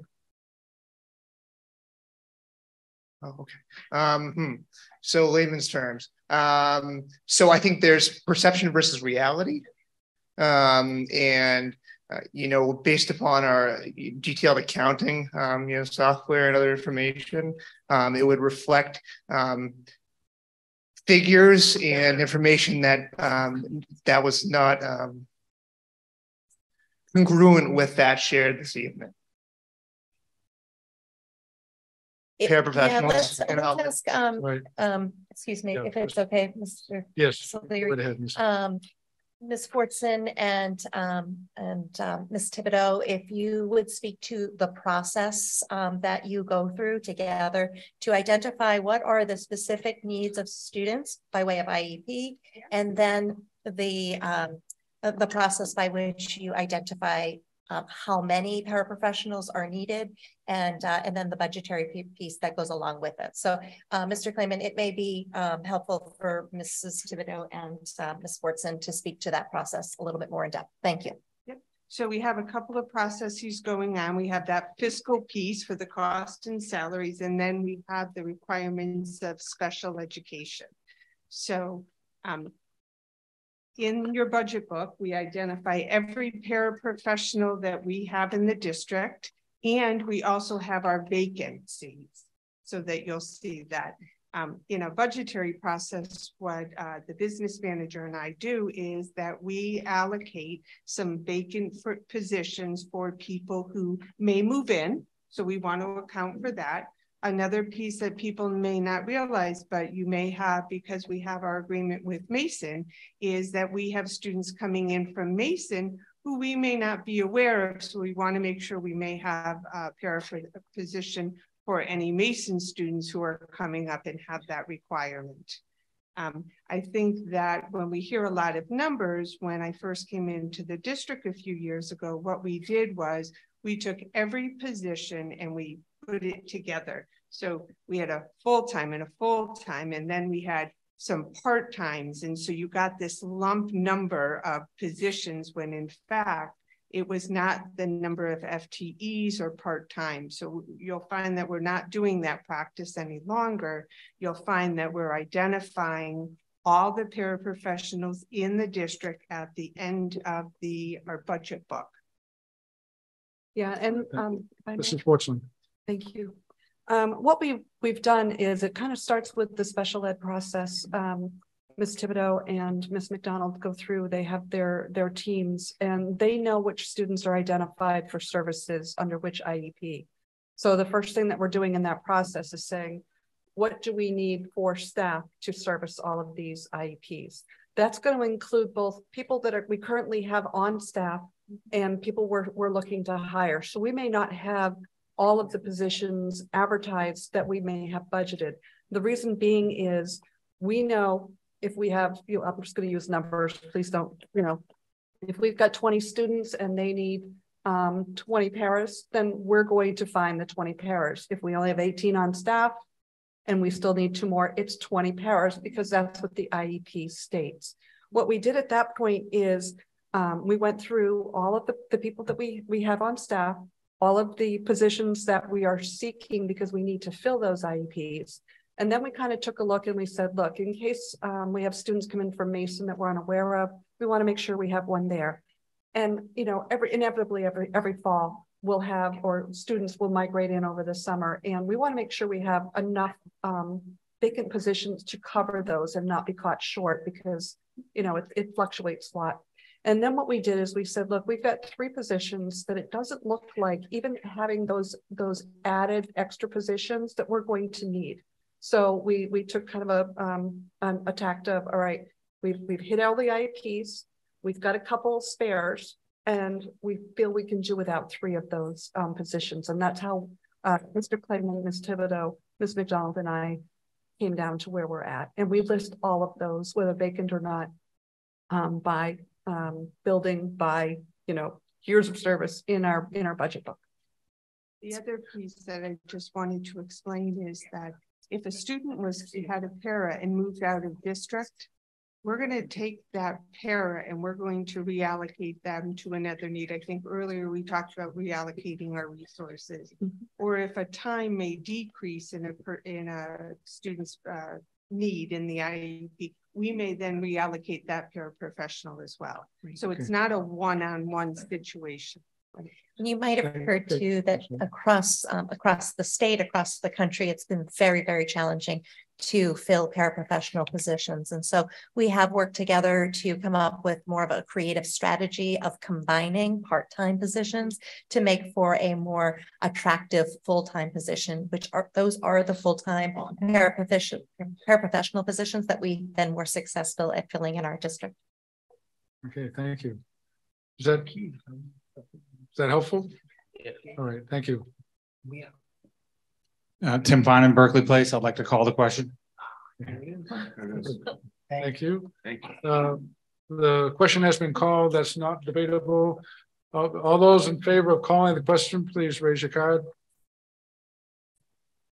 Thank you. Anyone opposed? Right. We have called the question. There'll be no more discussion on warrant article 2. So we have a proposed amendment to warrant article 2, the school district operating budget. It is to add $95,000 to the amount that was originally proposed, bringing the total operating budget to $46,136,854. All those in favor of the amended operating budget, please raise your card. Thank you. Anyone opposed? All right, that passes. We've amended the operating budget. And with that, I instruct the school district clerk to place. Point of order, Mr. Moderator. I'm sorry to do this to you. But the and I'm sure you're aware, under the default budget law, when you reduce a position in your district, you reduce it in your default budget. Now that we have added that position, we would need to then add it to the default budget as well. So may I ask someone to propose the amount of $45,626,326 to reflect the $95,000 added to the default? All right. Thank you, sir.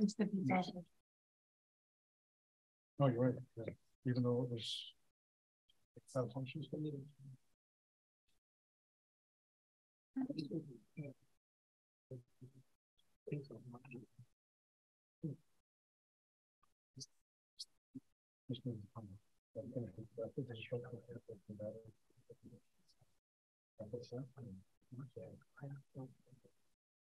All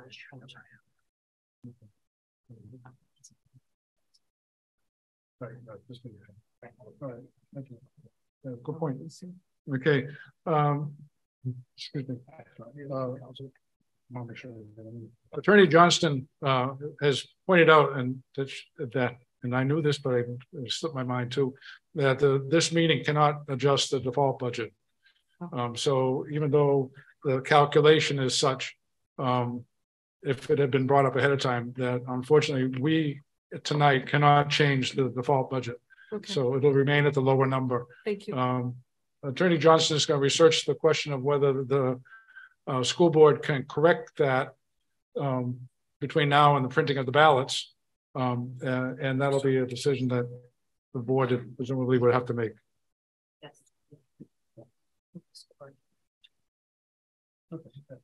So, and Attorney Johnston says that yes, the school board can change the default number between now and when the ballots are printed, which hopefully is very soon. So, all right. Thank you. So anyway, so we, I'll instruct the school district clerk to place warrant Article 2 on the ballot as amended. Mr. Bexler? Yes. Can I motion please to restrict reconsideration of Articles 1 and 2 tonight? Yes, Sinead, is there a second for that? Second. Yes. Like the tax. Yeah. Yeah, I know. I'm sorry, my motion was to restrict reconsideration of Articles 1 and 2 tonight. Mr. Wendy, you second that? Thank you for that. We're moving to restrict reconsideration of Articles 1 and 2, which has the practical impact of meaning you can leave now and not worry about something changing Articles 1 or 2 afterwards. So all those in favor of restricting reconsideration, please raise your card. Anyone opposed? All right, we've restricted reconsideration of Articles 1 and 2.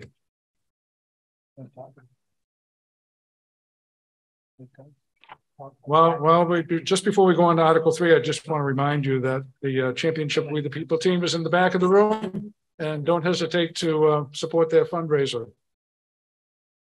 The collective bargaining agreement is warrant Article 3. Shall the district vote to approve the cost items included in the collective bargaining agreement 2023, 2024 through 2025, 2026 reached between the Milford School Board and the Milford Educational Personnel Association. It further goes on to say that on the second page, to increase the operating budget adopted in Article 2 for the upcoming fiscal year 2023-2024 by $87,170. Such sum representing the additional costs attributable to the increase in salaries and benefits required by the new agreement over those that would be paid at current staffing levels in accordance with the most recent collective bargaining agreement. Mrs. Zano. Yes, I would like to move that forward. Warrant Article. Seconded. Yeah. So who's going to speak to this? Mr. Boudreau. Mr. Boudreau. The MEBA contract is a 3-year term of agreement ranging the years of 2023 through 2026. Included in the contract was a $90 stipend in addition to the regular pay for snow removal when working at least 8 hours. A 1.5 compensation after 40 hours or 8 hours on a storm day was also included, and comp time to be used within 90 days. Lead custodians and maintenance staff to participate in interviews to hire new staff. Employee contributions to payroll deductions, tax shelter retirement shall not exceed $350 per year, and front-loaded vacation and sick time is included. Employee health insurance and contributions to decrease from 90% to 88%, and professional learning reimbursement is included. Longevity adjustments to an hourly rate after 10 years of service, along with a wage scale adjustment.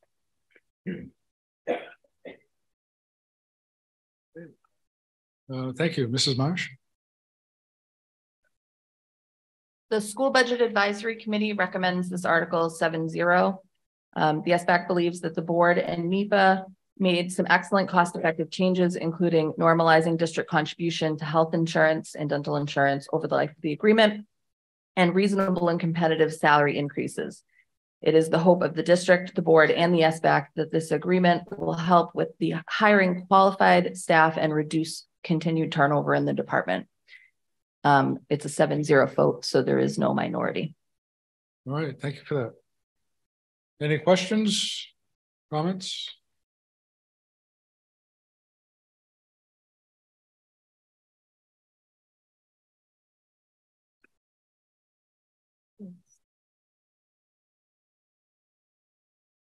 Steve Tackus, Whitten Road.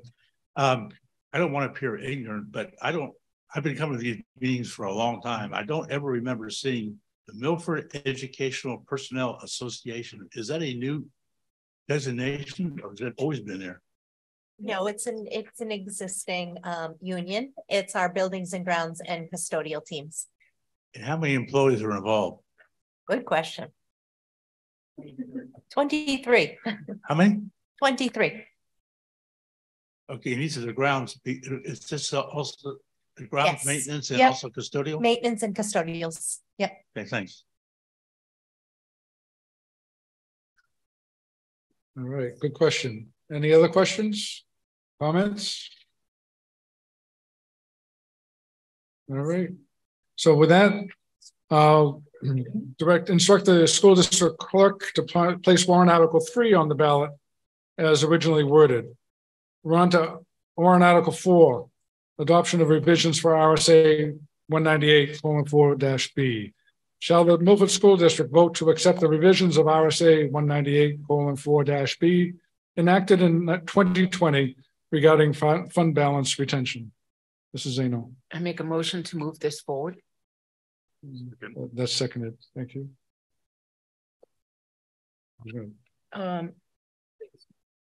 Moderator. Is there someone from the school board that's going to address it? Actually, Mrs. Sportson is going to address it. Oh, okay. Yeah, Mrs. Sportson? Yeah, that's why I was sorry. Thank you, Mr. Moderator. We're bringing forth this article because the district voted on this in 2020.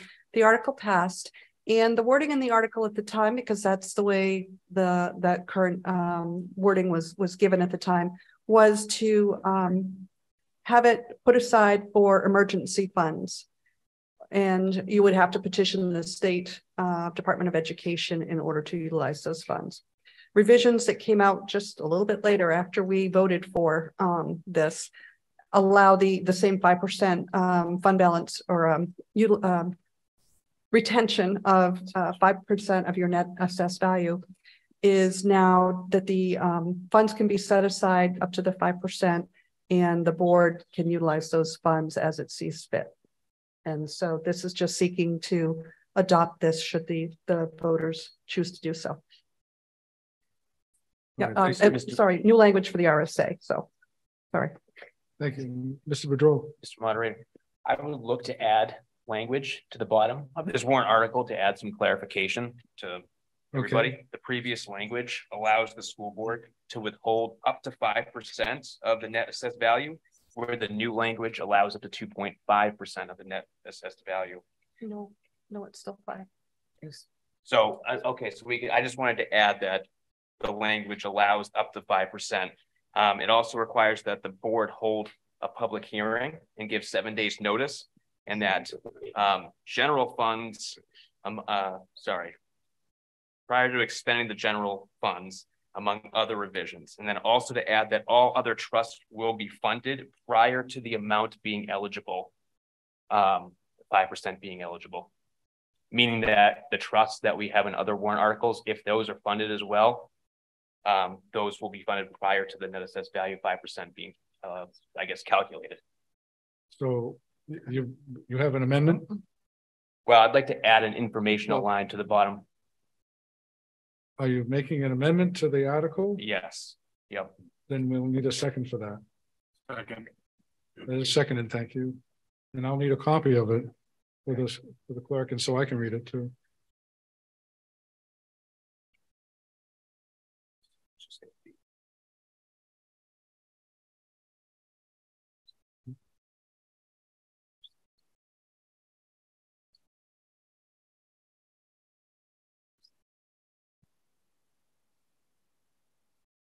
Thank you.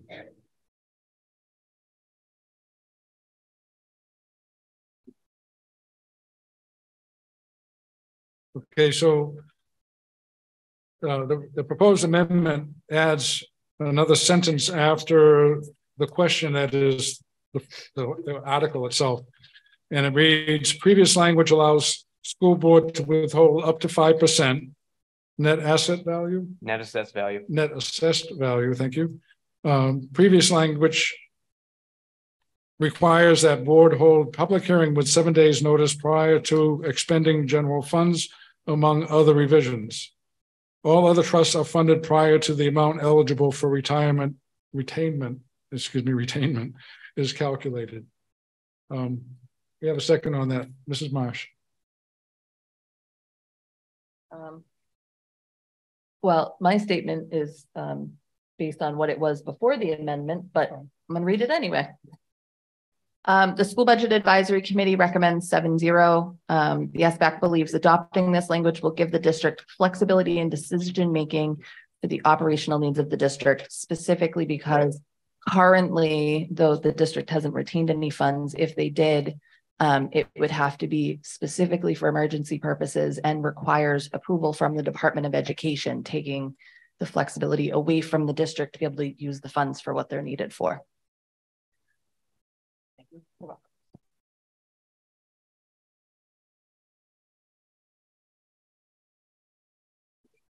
All right, Attorney Johnston is, I think, assisting with the crafting of this amendment.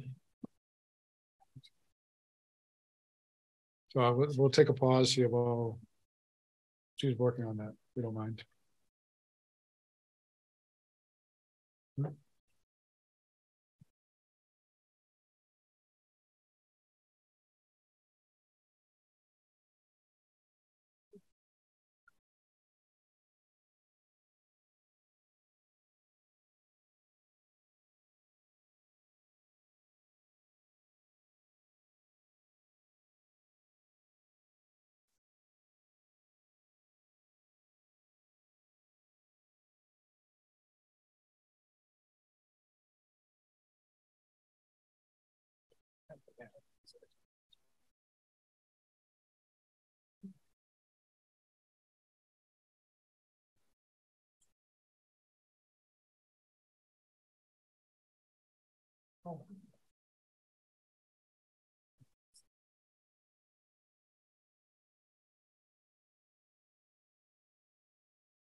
All right. That's all. We're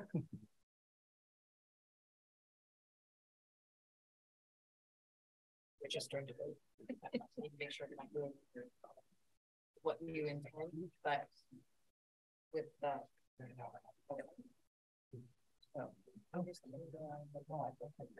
so he's going to read it.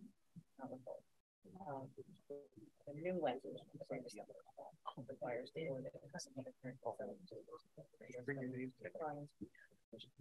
And then this, I don't know that I will worry about it at this point, but you know, just go over and tell them. Yeah.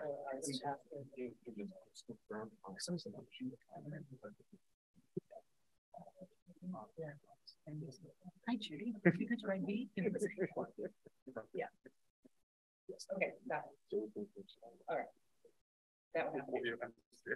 But this is but it's an story. Okay.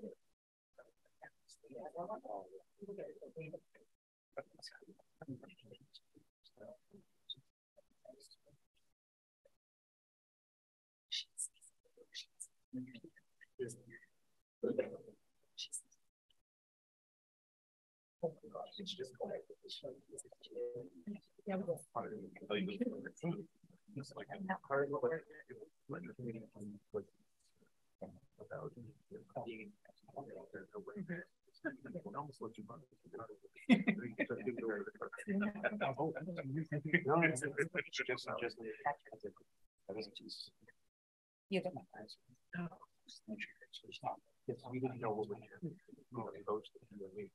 There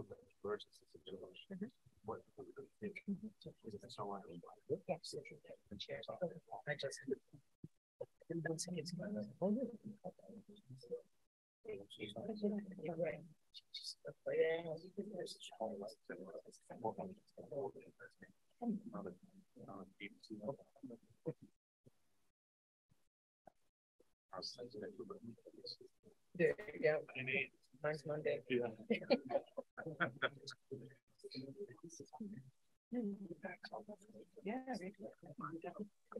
Okay, we're back. We're back. Mr. Boudreau, would you mind withdrawing your amendment in favor of an alternative that the attorney worked on with you a little bit? Yes, I withdraw my amendment. All right, thank you. The amendment is withdrawn, and I'll read the language that the attorney has developed based on what Mr. Boudreau has provided, and basically it adds the phrase, previous language allows the school board to retain up to 5% of net assessed value. New statutory language requires the board to hold a public hearing within 7 days, with 7 days notice, prior to expending retained funds, among other revisions. All trusts in the budget will continue to be funded prior to calculating the amount eligible for retainment. And with that, I'd invite Attorney Johnston to explain what this is all about.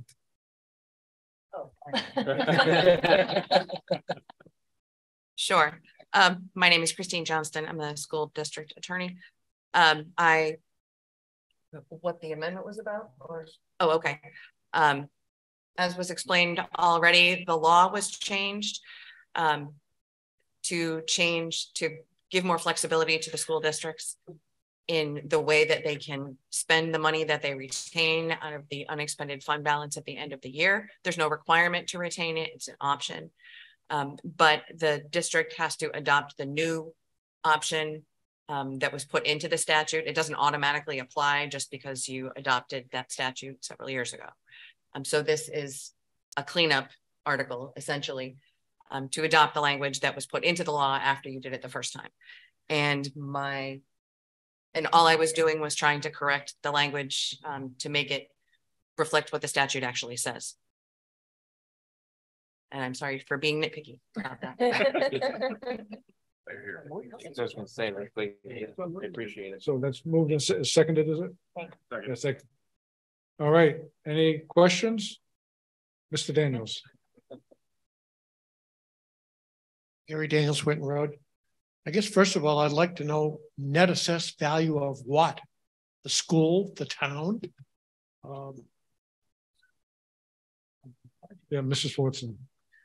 Yeah, it's just the school district. It would be our expenditures or our appropriations that we have for the year, less the revenues applied against it, results in the net assessed value.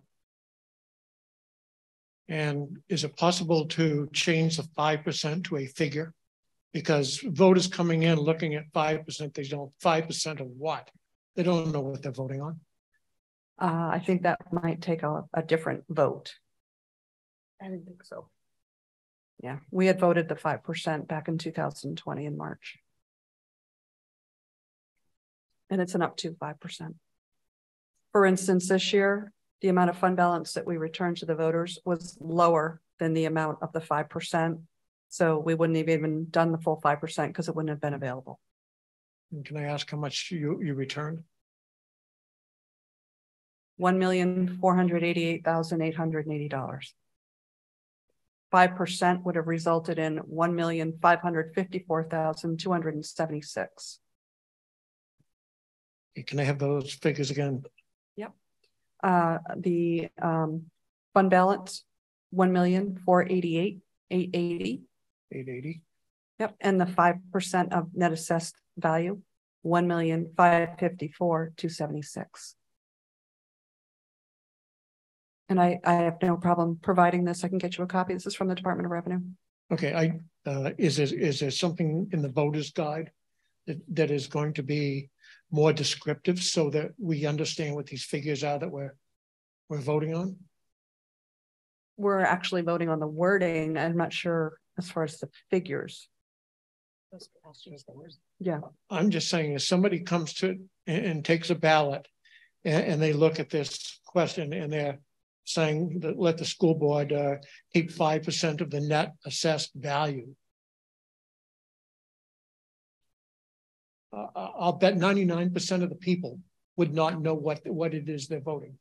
Yeah, I mean, I think when we do our voters guide, it would be prudent for us to have that written in. The voters guide is done by both the board and the budget committee chair, so we can write that in to clarify if that helps. Yeah.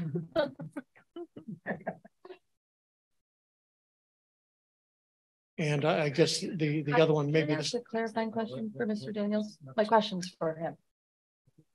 Would you be looking for clarification on what the definition of net assessed value is in the voter's guide? Well, I think we ought to add in the school anyway. School, sure. So that people know that we're not talking about the value of the town. Okay. But the other thing that concerns me is, you know, I may be supportive of putting $500,000, letting the school keep that. But if I don't know what 5% is equal to, in this case here, it's 1.5 million. That could make a difference to someone who's already spending 47 million on the school, and then the school can hold on to another 1.5 million. So I guess I have a problem with the way the thing is worded. Okay, thank you for that. Any other questions or comments? One question. Is the language being added, would that be better to be just added to the voter's guide? Well, right now it will be on the warrant. If it gets voted on. If it gets approved, yes. But I'm just saying the alternative is to put that in the voter's guide. Right. Because the vote is to accept the revisions to RSA 198:4-B. And normally we would put the additional information in that in the voter's guide. Okay, thank you. All right, any other questions or comments? So we have an amendment to warrant Article 4 that expands on the original warrant. And the language again is previous language allows the school board to retain up to 5% net assessed value. New statutory language requires the board to hold a public hearing with 7 days notice prior to expending retained funds, among other revisions. All trusts in the budget will continue to be funded prior to calculating the amount eligible for retainment. All those in favor of the amended article, raise your card. Thank you. All those opposed? All right, the amendment passes. Any other questions or comments? There are none, so I instruct the school district clerk to place warrant Article 4 on the ballot as amended. We're on to warrant Article 5, the Maintenance Expendable Trust Fund. Shall the Milford School District vote to raise and appropriate the sum of $31,000 to be added to the Maintenance Expendable Trust previously established, and to further raise and appropriate this sum from taxation? I move this warrant article forward. Second. And that's seconded. Thank you. And who will speak to it? Mr. Tooley. Yes. What we're trying to do is replenish this maintenance expendable trust by 31,000 to back to the 400,000 that's been previously approved by the town. Okay, Mrs. Marsh. The School Budget Advisory Committee recommends 6-1. The SBAC is in support of this article to replenish the maintenance trust by adding back the 31,000 that was spent to repair the sidewalks at Heron Pond to the trust to bring the trust back to the desired level of 400,000. There is no minority input for this article. Any questions? Yeah. You should sit on this side of the room.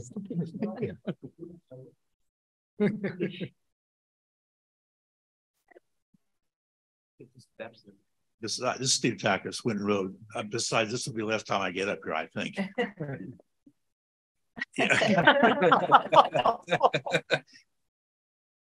I had the same problem with this and also Article 6, if we ever get to it. The same thing I had with the town. You know, these trusts, these expendable trusts, slush funds, you might call them. That's what I call them anyway.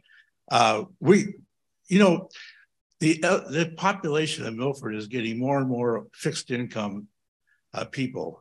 And you guys in the town went crazy Saturday raising the proposed budget and warrant articles. Those of us that sat through 7.5 hours tried to keep it down to a roar, but we didn't do a very good job. So, you know, between theirs and yours, you know, how much blood do you plan on getting out of this turnip? I just, you know, these kind of things, you know, when they come up, we'll deal with it. But to put it on the ballot and take between this one and Article 6, another $82,000 out of our pockets, no, I don't support this article at all. All right, thank you for that. Anyone else? Okay, there is no further discussion, so I'll instruct the school district clerk to place warrant Article 5 on the ballot as originally worded. And warrant Article 6, which is the Special Education Expendable Trust. Shall the Milford School District vote to raise and appropriate the sum of $50,000 to be added to the Special Education Expendable Trust Fund previously established? This sum to come from the June 30 fund balance available for transfer on July 1. No new amount to be raised by taxation. Mrs. Zeno? I move that we move warrant Article 6 forward. Second. All right, it's moved and seconded. Who's speaking for the board? I don't know that we were planning on speaking to it. Oh, sure. Yeah, I know, but I was kind of hoping that Mrs. Marsh could explain why we're using the fund balance, because that came from the budget committee. So we'll hear from the budget committee. Yeah, it is in the explanation, actually. Thank you. Well, kind of. Yeah. The School Budget Advisory Committee recommends 7-0. The SBAC supports this article at $50,000 to be funded using June 30 fund balance.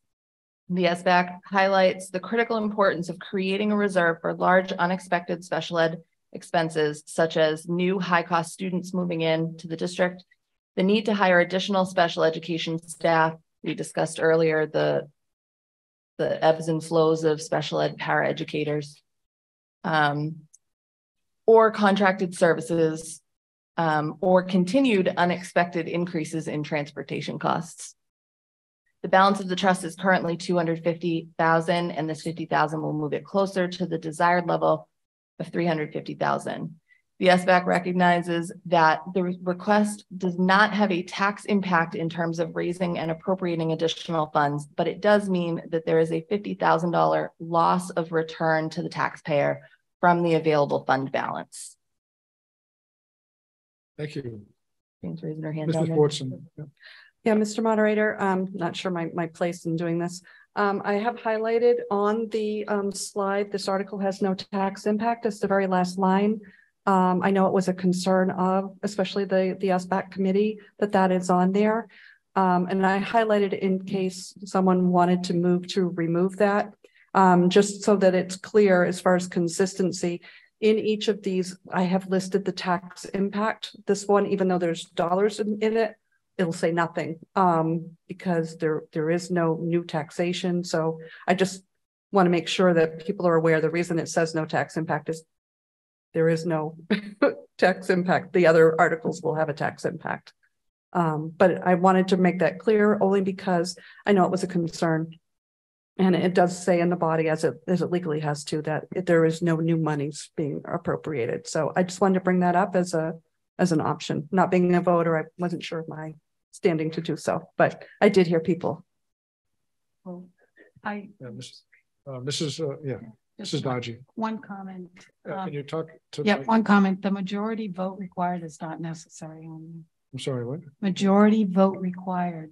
So that language is on there. That's not necessary because everything you vote on is a majority vote required. Why are we putting that language on? I don't know. And that's. Yeah. So do I need to make a motion to remove majority vote Well, required? a majority. It's not the actual warrant article, although it's the language that goes on the ballot. So they can correct that after the fact. Mrs. Smith. Regarding the use of fund balance for this trust, it sounds like we may not have a fund balance.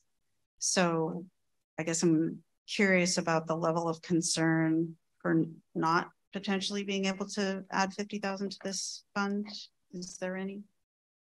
Mrs. Fortson? If I don't have a fund balance, I'll be probably answering to the voters. So I'm hoping there's at least a 50,000 left. I'll know better when I've had more time to really comb through all my items. February is like the only month I get to breathe. That's when I do a deep dive so that I can then report to the board how we're looking towards the end of the year. Okay. So I guess my question is just whether the Budget Advisory Committee or the board have concern that there's a possibility this isn't going to get funded, that you would rather have this be through taxation. Yeah, I mean, I can't speak on behalf of the whole committee, but I can say that as any taxpayer, we should be concerned if suddenly we have a $350,000, $400,000 special ed kiddo come into the district and that money has to come from somewhere. Right. But I think the conservative approach to doing it in chunks of 50,000 at a time is reasonable. And if we get to the end of the year and there's not $50,000, I mean, then we're just kicking the can down the road a little bit and we come back next year and try again, you know, to continue to move towards the desired level. It's always a concern in my mind, but we can't control that. Okay. Well, you could control it by having it be by taxation. You could. Yeah. And then it's, you know, it's proved or it's not. That might be a question for Attorney Johnston, whether or not that would even be a possible change to make. I don't think that it is. Okay. Someone, I suppose, could motion that. That's why I was asking you guys. I'm not sure I want to make a motion. I was trying to get a sense for, like, you know, how urgent this need, or how urgently people feel about having this funded. So feels a little risky if you think it's important. I don't know if I want to be the one to make the amendment. Does anybody else want to speak to her question? No, no, they don't. Okay. Yes, Mr. Wilson. David Wilson, Wildflower Way. Just a couple points of clarification, if I may, because the Special Education Expendable Trust says that, you know, it would be funded from fund balance, but yet the Maintenance Expendable Trust, we're using tax dollars. Why is that? Just the options that were put forth. As you may remember, 2 years ago, we had the same 150,000 for Special Ed Expendable Trust coming from fund balance, and the fear everybody had that there was some maneuver caused it to be voted down. So we're doing it in chunks and doing it for monies that are already raised, because if you're turning back money every year, whether I turn it back or we don't turn it back, I'm in trouble one way or the other. So to be able to say, you know, here's one thing everybody agrees to, let's keep those funds because we've already raised and appropriated them. Okay, thank you.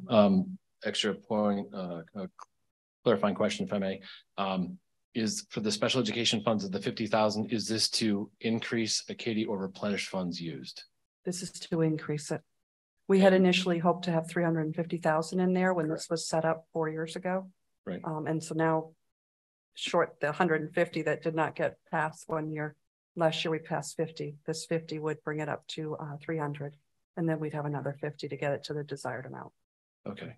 Although that was a desired amount 4 years ago. It's inflation being what it is. It might help from a voter perspective if having that additional language in there would help provide some color and content for the goal and the reason why we're asking for the funds. I mean, if it's something if it's a savings account and we haven't used it, but to say that our goal a couple of years ago was to set it at 350 and we started, this is an installment request coming from fund balance, if, like you said, there is. And I would think that for all those unfilled positions that we have, if you add up the proposed salaries, we should have a fund balance, I'm hoping, at the end of the year, unless we have full staff. So I personally, as a parent of a person with special needs who has come through this district and has not just thrived, but has in many ways received a benefit, not just from the generosity of the educators, but also for the many financial things that have to come along with having a special needs person, whether it be special busing when he was in elementary school and for other reasons. This is a smart investment. It makes sound judgment, and a society is it's judged by how it treats its most vulnerable members. So for something like this makes sense because of, as we do know, there's the infamous story of, I think it was Crawford, New Hampshire, a number of years ago. Family moved in with a severely special needs person and almost bankrupted the town.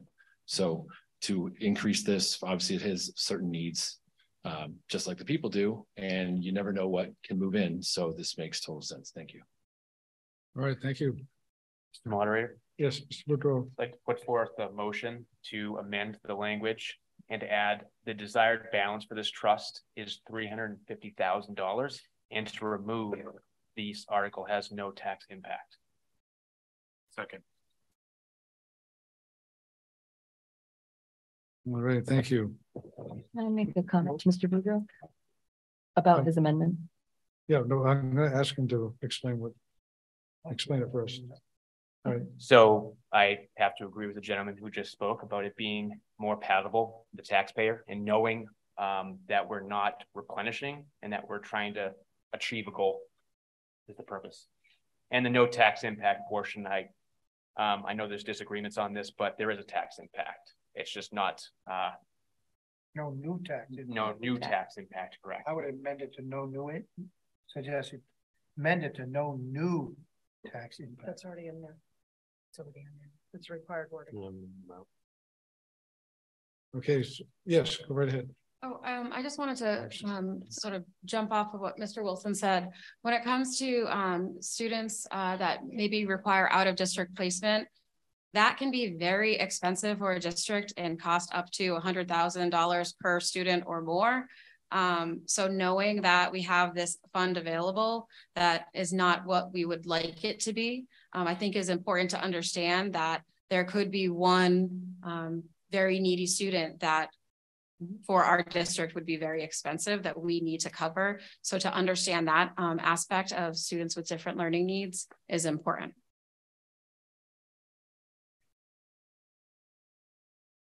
Karen Savasco, Timber Ridge Drive. I just wanted to speak to the proposed amended language because it is important to make sure that taxpayers have all that information, but by saying that we are adding the sum of $50,000 with a goal of $350,000, we're missing the piece of information of what the current balance is. So my thought is maybe instead of adding that language to the warrant article, that information could just be added to the voter's guide and share the information with the voters that way. Thank you. All right, thank you. Just for clarification, it will be in the voter's guide because it's in our positions as a budget committee. It's in our response. But that was actually the point I was going to make to Mr. Boudreau, was to ask him to reconsider if you're going to amend the warrant article to include the goal, it should include the current status so that it's clear what we're looking for.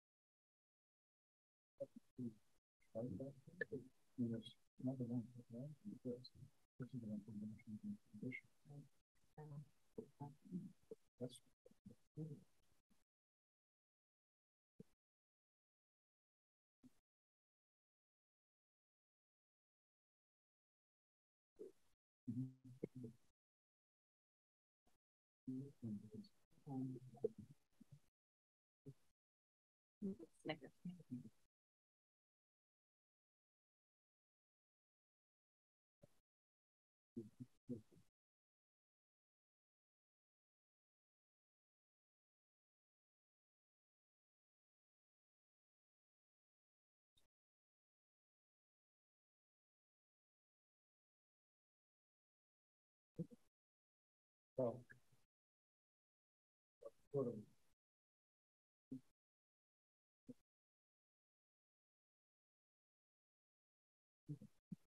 all right, thank you. Okay, I was inquiring because the bold-face type at the bottom, and this applies to the town as well as to the school district. The bold-face type at the bottom are the recommendations of the Budget Advisory Committee and the respective boards. And the language about the tax impact is language that has to be calculated and provided to the voters. And so the question is, can we even strike that phrase? This article has no tax impact. So right now it looks like we could do it, but it'd probably be more proper for the school board to do it than for this body, which, as you know, we've already 1/3 of what we had at the beginning of the meeting, and so. But we have an amendment. We can live with that. And take a vote, and then if you don't want to approve the amendment, we'll come back with alternative language that perhaps includes the current balance as well as the forward balance, or whatever you wish. So, any other questions, Mr. Schmidt? Yes. So Tom Schmidt, Melindy Road. I want to speak against this amendment. I agree with what Joan said before. This is clarifying information that belongs in the voter's guide. What the warrants say, what you want to do, all the explanation for why you want to do it belongs in the voter's guide. So I think adding these few sentences is not going to clarify it enough to affect anybody's perception about what this warrant article was trying to do. All right, thank you for that. Anyone else? All right, so we have an amendment to warrant article 6, which adds the phrase, the desired balance for this trust is $350,000, and would also remove the statement, this article has no tax impact. All those in favor of the amendment, please raise your card. Uh-oh. Anyone opposed? All right, so the amendment fails. We're back on the original question. Is there any further discussion? Keep you here for 5 minutes. All right, there is no further discussion. With that, I'll instruct the school district clerk to place warrant article 6 on the ballot as originally worded. And with that, the meeting is adjourned. Thank you and have a good evening. Be careful out there. Thank you.